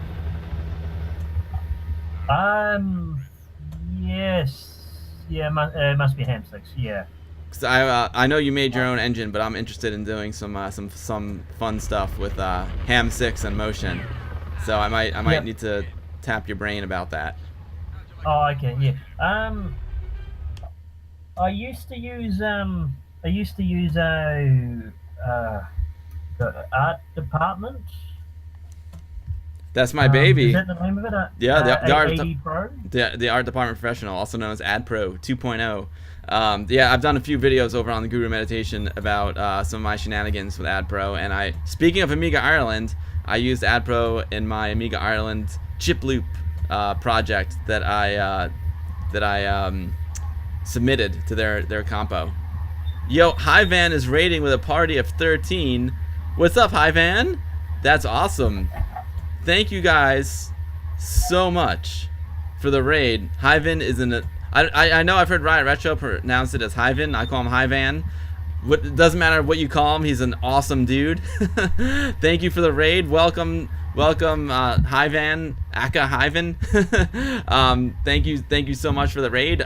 This is a really cool day for me because we world premiere Road Avenger, a new game for Amiga. It's a port of sorts. And we have the designer on the line with us, Mr. Eric Hogan, also known as Earock.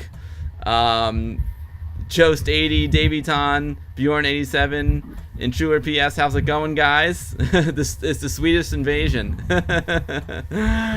Welcome. Right now up on the screen, we actually have Earock's first game called Blue Thunder, based on the movie, and it was just a test.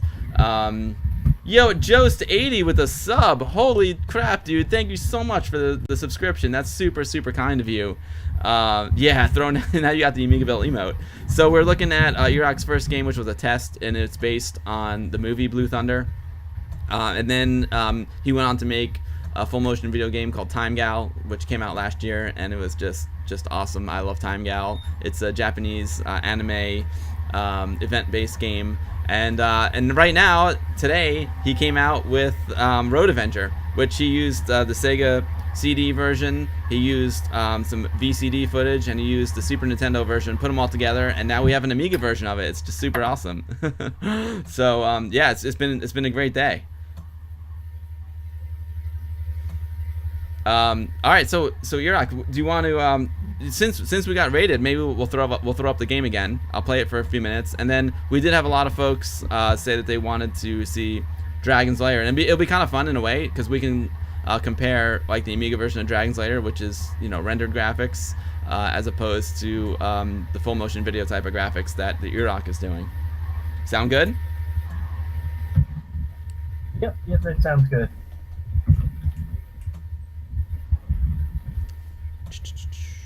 All right. Do you have Dragon's Lair installed together with the expansion pack? I have a WHD load version of Dragon's Lair. I also have, well, if we go back to the emulator, I have Amiga J's. I think it's Amiga J, right? He does the CD32 compilations. Oh yeah, that would probably be a good version to use. It's I haven't really played the Amiga version, but as I understand it, if you install Dragon's Lair together with the expansion pack, it gives you like the on-screen commands or hints, the arrows. Oh, interesting. And on top of that, it gives you like every scene from the arcade machine, whereas the original game was only some of the scenes. I'll take a look and see what I have. I've got a bunch of WHD load versions of it. I haven't played it in a while, and if it's it would be cool to see it on the actual Amiga. But we can fire up the emulator as well. I'm not 100% sure where that ISO file is. I'm sure I could find it pretty quick, but Road Avenger, there we are. So I'm going to fire up Road Avenger again, guys, being that we got raided by Hivan's crew. I want to show you guys this awesome new game that is debuting today. We'll play it for a couple minutes. Reimagine Games is the studio. I guess you're at the head of the studio, maybe, Earock, that does all these awesome ports, these new Amiga ports that were never seen before. Well, I think, to be fair, it's a partnership. A partnership, gotcha.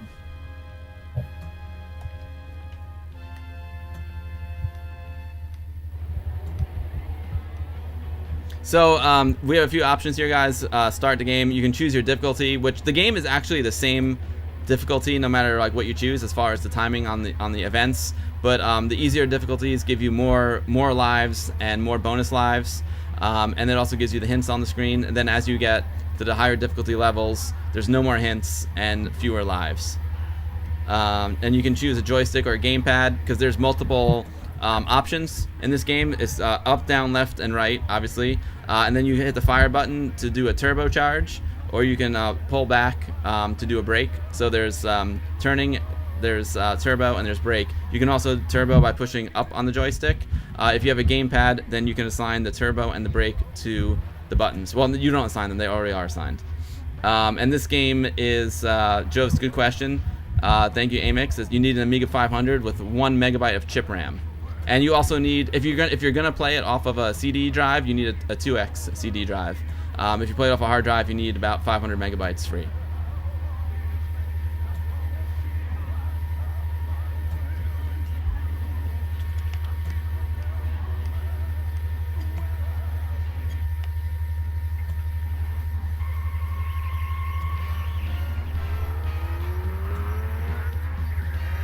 Here we go. And this game is very, very difficult. A lot of the guys in chat earlier were saying it looks like Mask. I couldn't agree more.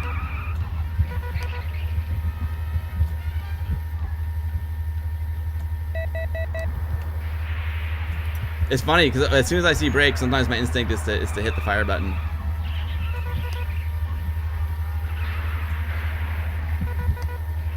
But it's still, it is amazing to me that Amiga 500 can play this. This is a 1200 I'm playing it on.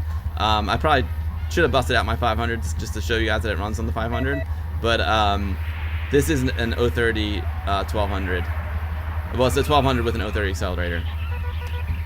The 1233N to be exact. 128 megabytes of RAM, 40 megahertz clock speed. So it's got some, this computer's got some power behind it, but you don't need it.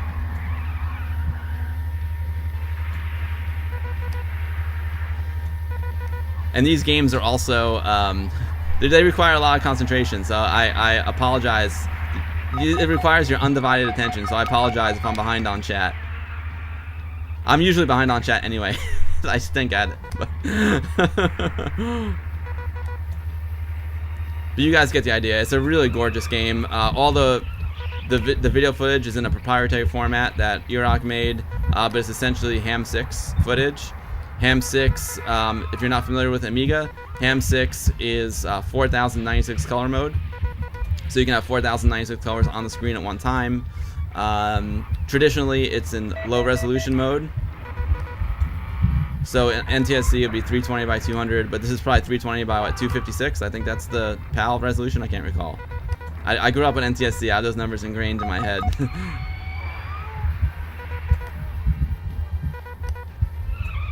And it's interesting, Earock, even though we're in PAL here and we got the extra real estate on the bottom, the aspect ratio of the game is pretty horizontal.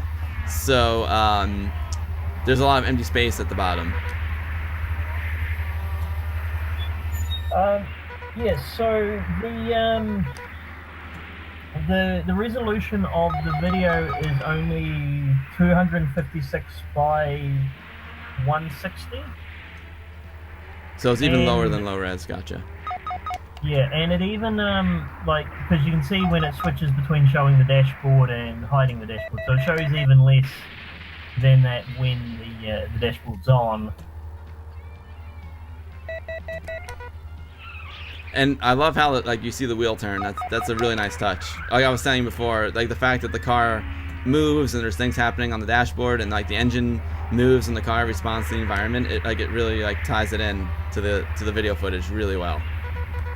Yeah, and it is really cool how much work the animators put into making everything look live, and how many sort of like visual Easter eggs. So you see people in the background that are making out, or otherwise just you know, they panic and jump out of the way when they see you.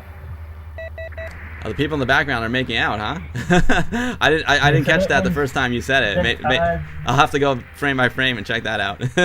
Yeah.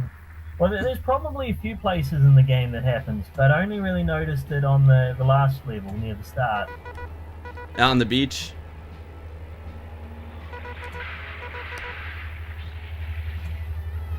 And the game is very addictive and very fun. And I love like these multi-events where you have to do 2 moves at one time. I love it. It adds a whole nother dynamic.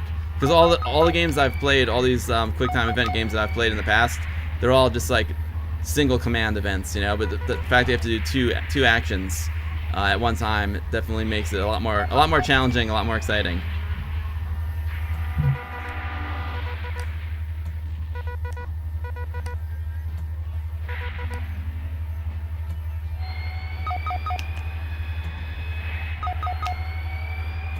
Actually, I might just mention a couple of things about different versions of the game. Go for it. The original arcade machine isn't just QuickTime events, but you've got sort of like a target on screen. So that when you're hitting turbo, you're supposed to aim the target at the car you want to ram into. Oh.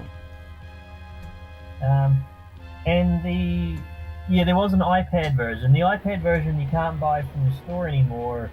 I think it's because the developers, they don't know who owns the rights now, so they don't know how to license it anymore. But it actually looked really neat. You could actually tilt your iPad to steer. That's pretty neat. But and it had a really nice dashboard. Instead of hitting buttons for turbo or brake, it had a gear shift on screen, so you just put it up or down gear depending on what you needed to do. It must be a totally different feeling though, playing like a event-based game, you know, when it's from an iPad that has use the accelerometer. That's a totally different experience. So yeah, I would like to have tried that, but of course you can't get it anymore. So. Yeah, it's too bad. All right, I'm gonna reset the computer. Awesome game, Earock. Awesome game, my man. I love it. Congratulations. It's so cool. It's so much fun to play, and I can't believe, fun fact, he did this all on the weekends. Blows my mind. It would take me not 2 days to do it. It would take me like 2 years to even start to scratch the servers and figure out how to do something like this. You're amazing, dude. Unbelievable. Well, this is something I've wanted to do for years, and in fact, it was around 2 years ago that I started learning how to convert generic video into ham. And this Road Avenger was a test I did where I took this footage and I converted it to ham to see what it would look like. But yeah, I hadn't sat down and seriously worked on it until a couple of weekends ago. When you convert it to ham mode, is there like a batch processing that you do? Yes. Yeah. So it is just like a standard Windows batch file, and it has some parameters in it. So what I do is I tell it, well, okay, well, I want to slice, like when I'm converting level, I say, okay, well, I want to slice it from like 1 minute to 2 minutes, and then what it does is it uses FFmpeg to split that video into individual frames.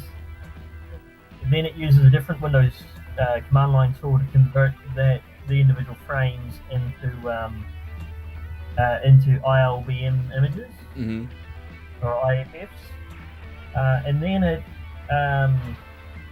then I use my own tool written in Blitz Basic to merge all of those individual frames back into like a like one big long file. When you do that, do you have to lock the palette? Do all the frames need the same palette, or are you shifting palettes between frames? Well, actually, the palette is the same for every frame. It's just how this particular conversion tool works is that it uses the grayscale as the palette. Gotcha. So, and since ham uses a 16 color base palette, it just fills that up with all 16 shades. And I mean that's fine, because if the palette changed every frame, I think it would be quite problematic with when you've got dramatic shifts in color. Yeah, when I do the animations, exactly, I always have to use the same palette because you get these crazy color shifts if you're trying to change palettes in between frames. Yeah, exactly. I was just wondering because I haven't done any like ham animation yet, but I've done all like 32 color animation and 16 color animation, and you definitely have to lock the palette. But I didn't know if you did something similar when you were in ham mode, but I would imagine that you do. Yeah. Oh, and of course the worst thing is a lot of the tools that do this conversion, like I think even AD Pro does this, is that it changes the background color as well. So you get so you can even notice this in like I think the intro for Tower Assault CD32 when it's playing it back, the actual background color changes. Interesting. Yeah, you should be able to lock that though. I know you can lock the palette in AdPro for sure. Yeah. Well, what would be good if you could have a shifting palette, but just have the background color locked as black. That would be ideal. But I couldn't find a way to do that in AD Pro. Right. Oh, that makes sense. So this way, if you are able to shift the palette from frame to frame, it would give you essentially more colors. But by locking the background color, it wouldn't be. I guess it wouldn't be as noticeable when that color shift wouldn't be as noticeable. Cool. Well, Earock, man, awesome game, dude. I see Riot Retro's gotta leave. Riot Retro, thank you for hanging out, man. It's always a pleasure hanging out with you, and thanks for all the support, and thanks for having me on your stream. Definitely go check out Riot Retro Gaming on Twitch and YouTube. They stream simultaneously at both places. They are pretty awesome. But it's awesome to have you here, Riot Retro. Thank you so much for hanging out. And Eric, thanks so much for hanging out. It's a pleasure to have you, my friend. And the game's awesome. And I'm going to be playing this like all year, essentially. Because I feel like Time Gal came out like around the same time. And Time Gal just traveled with me, you know, throughout the whole year. It was at Vintage Computer Festival with me and Anthony. It was at my party. And, you know, it was a huge, huge hit. So this game is gonna be the same. I'm so excited for it. you rock, Earock. Earock rocks. Oh, thank you. Oh, well, yeah, maybe I should do another FMV game next year. Every year, the yearly Earock, especially if it only takes you 2 days. Now you've got no excuse. You should have said, "Oh, I've been working on this since the day I released Time Gal." You have to milk it, right?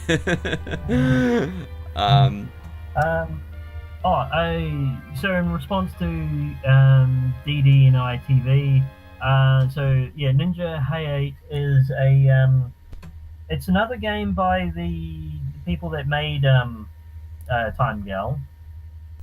It's sometimes a companion to Time Gal. Like I think on the PlayStation version, you get both Time Gal and Ninja Hayate. So I have no idea how to pronounce that actually, but yeah, I guess that is a game I could look at converting. Another game is there's a game called Cobra Command or Cobra. I'll just double check that name. Yeah, Cobra Command. So that's another FMV game, but it's in a helicopter, and you have to aim at things on the screen as well as dodge things. So it gets a little bit like like Mad Dog McCree, where you've got to shoot things on FMV. There's also another one that I'm quite interested in doing, which is called Brain Dead 13. So that's an FMV game. It's probably closer in spirit to Dragon's Lair, because it's just like one guy trying to get through these rooms with all these traps. But what makes it special is that you've got branching paths. So you walk to like a hallway, and there's like 4 different ways you go down, and depending which way you go, it takes you to a different level. Cool. You know, I don't remember. Like Mad Dog McCree. I have to go back and play it again because I forgot that you actually have other things to do besides like choosing your own direction in the events. That's be really interesting to experience that again. I totally forgot about that. Like aiming the gun, for example. Yeah. Actually, Mad Dog McCree, I think you had branching paths in that as well. Like you'd go into a town, and then you would have to select if you're going to the saloon or the jail, and different things would happen depending on which path you took. Got you. Cool. I'm gonna fire up some Dragon's Lair here. Speaking of Dragon's Lair, now guys, this a bunch of people in chat requested Dragon's Lair. I wasn't ready to play some Dragon's Lair today, so hopefully this works. I haven't tested it, but the difference this will be kind of interesting too, because we're gonna see the difference between what Earock does with the full motion video and what rendered Amiga graphics look like. So it's over here somewhere. Teasel, what's up, dude? Great to see you. You came at a good and bad moment, Teasel. You came at a good moment because you're gonna see some Dragon's Lair, but you did miss the world premiere of Earock's new game, which is amazing. But it won't be the last time you see it. Don't worry. So Earock, I've got a few different versions of Dragon's Lair here. Yep. I think the Dragon's Lair and the Dragon's Lair Escape from Singe's Castle version, I think that might be the expansion that you were talking about. Yeah. So I think you want Dragon's Lair and Escape. I don't know the difference between fast and slow, if it's just frame rate or what. Or it could be fast mem and slow mem, depending on how much you have. I'm not sure. Yeah, that's another possibility. We'll go fast.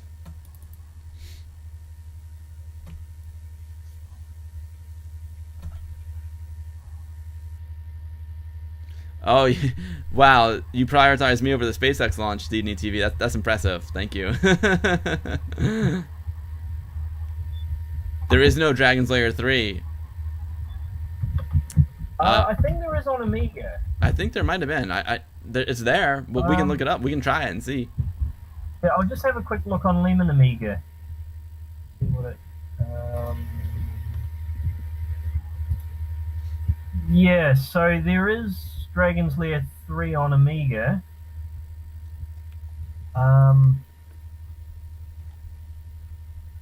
I don't know if it was actually on Laserdisc or not. It might have been like an original for Amiga. Oh, hang on. Sorry, no, this is Sorry, no, I've looked up the explanation. So, on Amiga, Dragon's Lair 2 was split into 2 games. Gotcha. So, yeah, so Dragon's Lair 3 on Amiga is actually part of Dragon's Lair 2.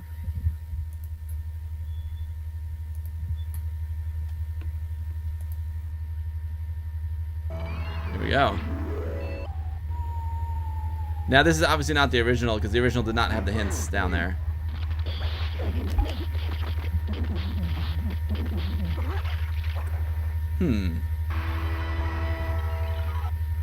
There might be some kind of delay here. Yeah, exactly, Teasel.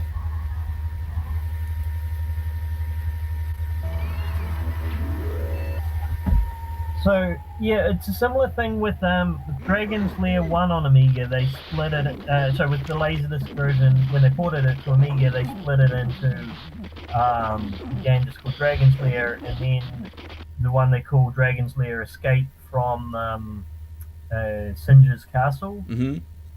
But you can, yeah, you can combine the expansion with the original game to get the full arcade experience. I noticed the sound is a little bit out of sync. That's just, it's probably a WHD load thing.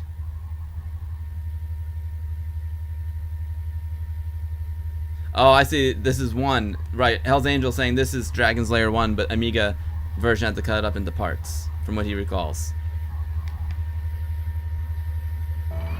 But I'm noticing these. But you know what? This is pretty impressive for graphics on the Amiga. I mean, it definitely was not full motion Laserdisc video arcade quality that I dreamed of as a kid, but not bad. You know, it's pretty impressive. You had this retail. I did too, Hell's Angel. I had it, and it had a lot of floppies, and the floppies amount of floppies kept growing with each. And then I also had Space Ace.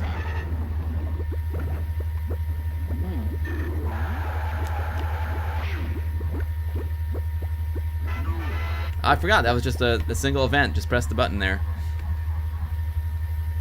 So, and this is one of the reasons why a lot of people have asked Earock if he's gonna do a port of this, and he hasn't, because like he's like, oh, there's already Dragon's Lair already exists on Amiga, but games like Time Gal and Road Avenger never existed on Amiga. So yeah, there's that, but also yeah, you know, this is still like you can buy this game, or you can buy Dragon's Lair on Steam, and there's the Dragon's Lair movie coming out. I didn't want to really attract any attention by making another port of it. Yeah, that's smart move.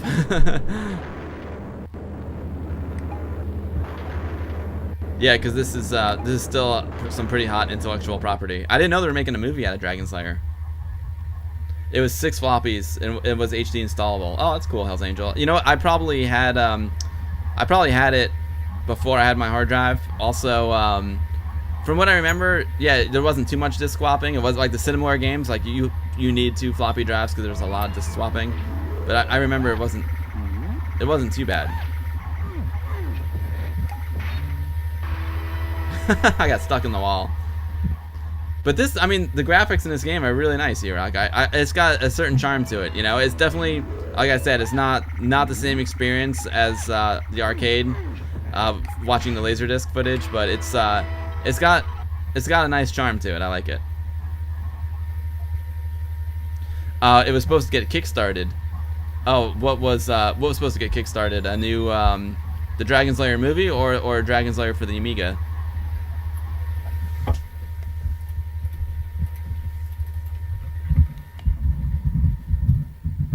Yeah, I think yeah, I think the movie was meant to be kickstarted.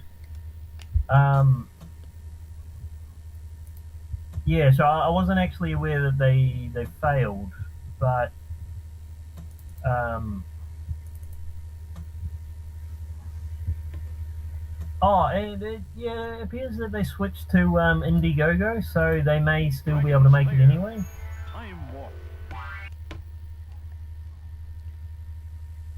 So here we are, Dragon's Lair 2 Time Warp. I remember this. I wonder, is the Dragon's Lair movie supposed to be live action or is it animated? Because it's it's funny, well, Broomhilda there. Because it's a pretty ambitious movie. Oh, there's no hints here. It's a pretty ambitious movie if you're gonna do live action, you know, especially for a Kickstarter.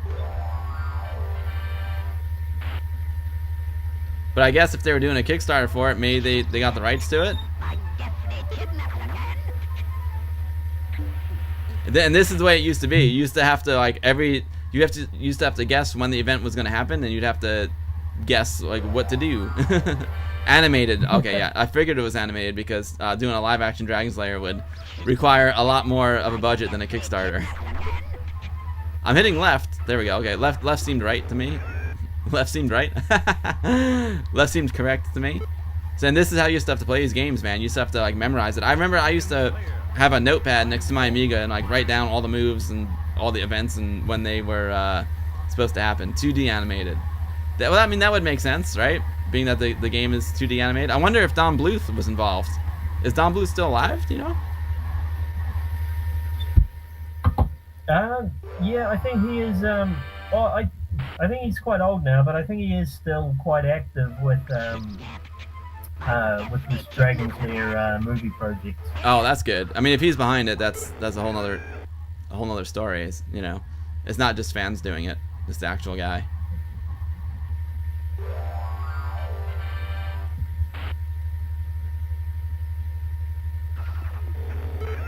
I don't know what to do here, Earock. These guys keep getting me. I guess right is not the correct. That's the whole point. That is Don Bluth. Okay, that makes sense. That makes a lot more sense than just some fans doing it. It's just because because if Don Bluth wanted to make another movie, oh cool.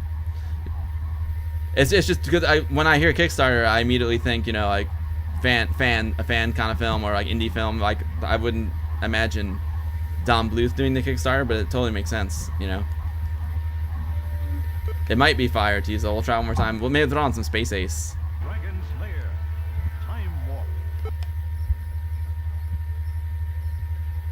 And then, guys, I'm gonna wrap it up soon because I've got to. Wife.device is coming home, and it was unfortunately her uncle passed away today, so I got some personal stuff to do with her, unfortunately. I agree, Teasel. Like, well, I don't know if it's hit or miss. Let's put it that way. It's certainly hit or miss.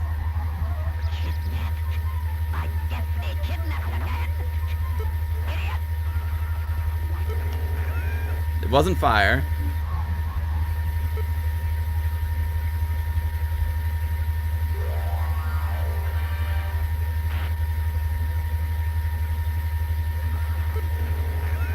It's not left. Alright, moving on to the next game.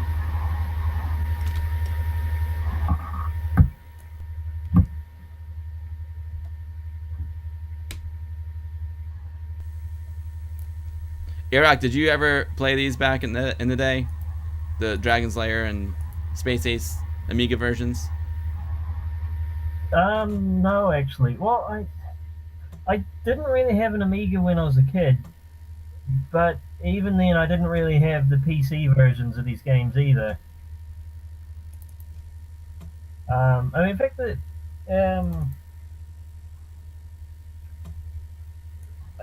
yeah, I think the first FMV game I really had was actually Road Avenger on Sega. Oh, that was one of your first games. Well, it was certainly the first FMV game I'd ever played, and yeah, I was just absolutely because they had it on. There was an electronics shop where they had a Amiga CD set up with the game, and yeah, I was just absolutely blown away by it.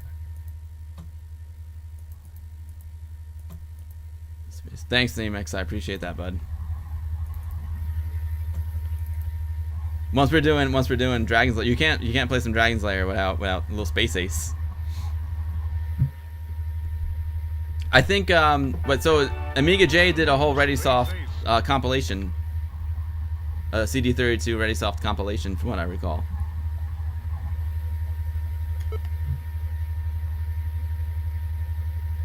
Space Ace is a good one too. I hope this one's got the hints. Nope. Also, you can hear my joystick is activating. Sometimes it activates twice instead of once, which is not good in situations like this.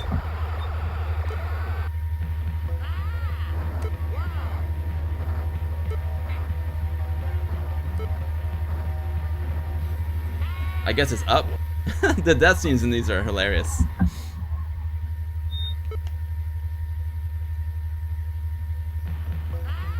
So it's right, left, may up to jump over that. Nope. Maybe my timing was off. It's funny, like, you really appreciate the hints, Earock. Although I guess that's how you got people to keep playing these games back then, right? It kept I guess made you feel like you got your money's worth. Yeah. Space Ace cheat. Pause ASC Borf attacks, then type. Oh, really? As Borf. Oh, you know, that's right. There is some kind of cheat. He's explaining it to me now. The cheat comes in handy.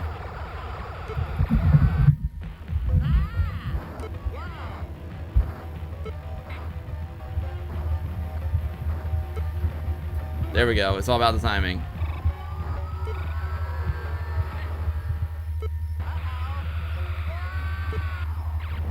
But you know what, Earock? I mean, for rendered graphics, it's got a really nice style.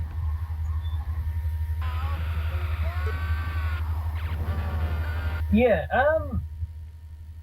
Well, yeah, that is actually one thing that is quite decent about these versions is they have redrawn them specifically for the Amiga.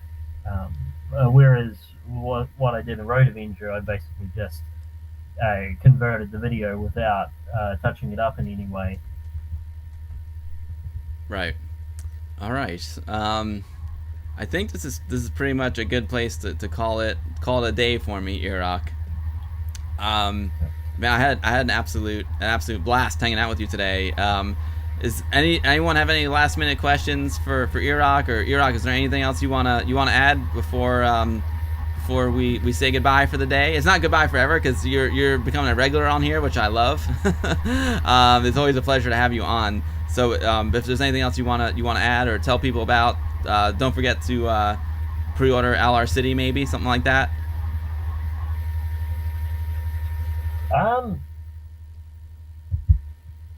Yeah, I suppose I didn't really have anything to add other than thank you for having me on the show. Sorry, I haven't really got a sales pitch or anything prepared for Velocity, but yeah, I guess just play the game and pre-order it, or play the demo and pre-order it.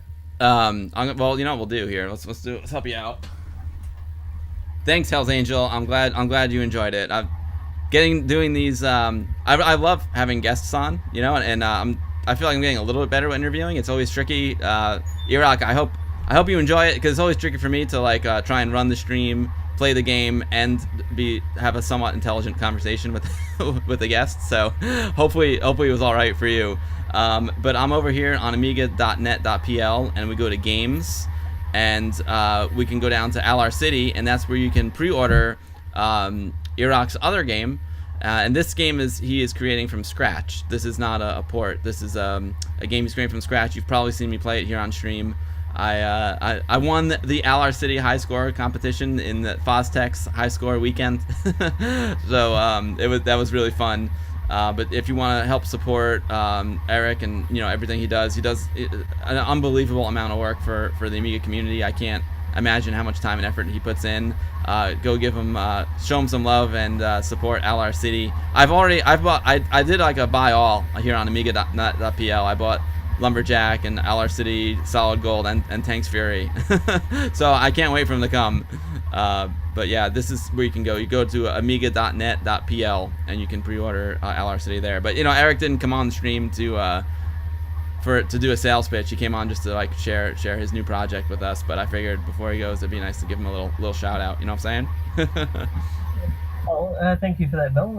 It's always much appreciated. We'll be playing some more LR City as well. When you come out with the new game modes, I would love to try those out. And getting back to what we saw today, the game is in beta. Road Avenger is in a beta right now. It's a closed beta, I would call it. He's still working on some of the UI, but he is looking for beta testers. If you're interested in being a beta tester, you can send me a whisper, or and I'll get you Earock's email address. If you'd like to drop that in the chat, you're welcome to, Earock. Andy DSW, thank you for the new follow. That is awesome. I appreciate that so much. Wow, we're doing good on the followers. It's funny, when I started the Twitch stream, I started streaming over here just to like practice for the YouTube channel, but then like some people started watching. I'm like, oh hey, this is pretty cool. Maybe I'll hang out here for a while. And now we're doing good on the follows. Thanks Andy. I'm Bill. I stream Amiga stuff from Real Amigas. I play games over here. I do creative stuff over here. And then lately I've been having a lot of guests on, which is super fun. Speaking of that, I think the next stream will be 1 week from today. That's the only downside. I do this for fun, so I have to squeeze it in between jobs. I'm working the rest of the week, so the next stream will be on Tuesday, 1 week from today. And I think we're gonna have a guest on. It'll be a little bit different. It's a guest from Greece, and he's gonna talk about an event that happened in Greece recently. So that'd be cool. I would love to spread the Amiga love to Greece. We've done some stuff about lots of stuff about Ami Party, obviously, and Amiga Ireland, but there's quite a big scene in Greece as well. So it'll be fun to hang out with the Greek guys. What else? I guess once I've got this open over on my YouTube channel, The Guru Meditation, that I do with my buddy Anthony, we released a new video yesterday. Speaking of Ami Party, I can bring that up for you guys. Let's see.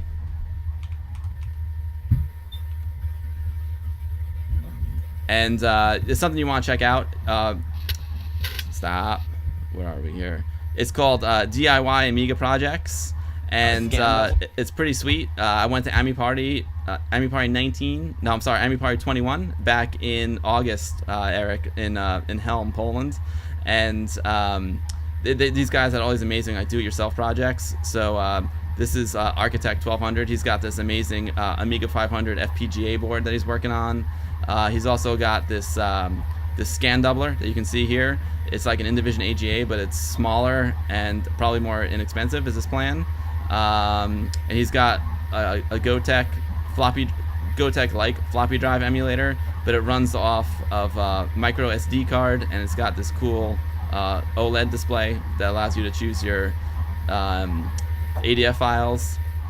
My man Crash in here, he's got this is ready for production. This one he's selling right now. He's got the Rasport K71, and it's a headphone amplifier and mixer, and it allows you to mix the audio output of your Amiga, because with Amiga you can either have your audio go to left channel or right channel or both. You can't like mix them. So this allows you to mix the sounds for a more pleasant experience, especially like when you're listening on headphones. And then we got my man Wally here. He's got this this project called a GBA board, which is not his design. Someone else, Gerard Brown, I don't know how to pronounce his name. He designed the board, but Wally is populated the board and is doing some really cool things with it. And it's a motherboard replacement for an Amiga 1000, and it fits in the actual Amiga 1000 case. So God forbid your Amiga 1000 motherboard dies, you can replace it with this, and you can also do, like, you can put an 060 in it. You can like really pimp it out. It's pretty amazing. So don't forget to go to youtube.com/thegurumeditation and check out the latest video. And I'll be back here on Twitch 1 week from today, talking with some Greek folks. So that'll be really fun. Earock, thanks again for coming on, man. I appreciate it very, very much. Yeah, no worries, and yeah, thanks for having me on. It's my pleasure. Vincent's back. Vincent, it's great to have you. Everyone, I just want to say, thanks so much for hanging out. Roar, I'm so glad you had a good time. I appreciate that very much. Andy DSW, oh, you've been watching Guru Meditation for a while. Keep up the good work. Oh, thanks, Andy, man. I appreciate that. That's awesome.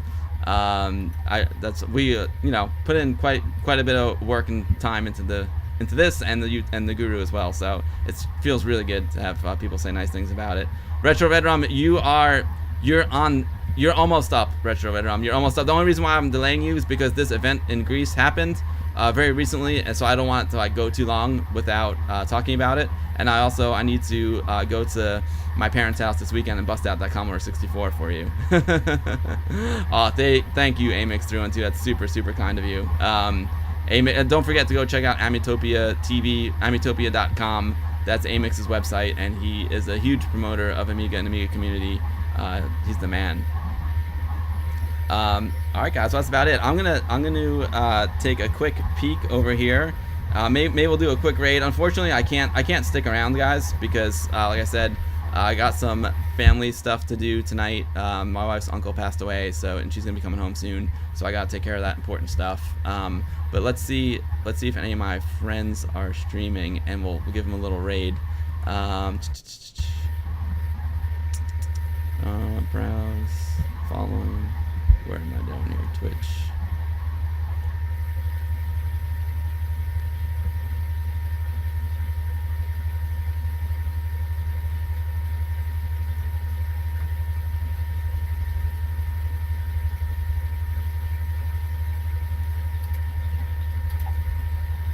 Interesting. It doesn't look like anyone's streaming Amiga stuff right now. But wait a minute.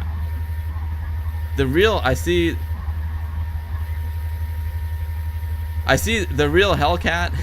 The real Hellcat. It's got a Commodore 1084S monitor up on the screen, so we'll surprise him and we'll give him a little raid. It looks like he streams in German, but that sounds cool to me. The Amiga language is universal, so we'll give him a little bit of raid. But guys, I want to say thanks again to Eric, and thanks to everyone for hanging out today. I'll see you a week from today. We'll do another stream. Don't forget to follow me on Twitter, at the Guru Meditate, on Facebook, the Guru Meditation, and you can find out when I'm going to stream. I usually announce my streams about 24 hours in advance, and that's it. Thanks again, Eric. It was a pleasure, my man.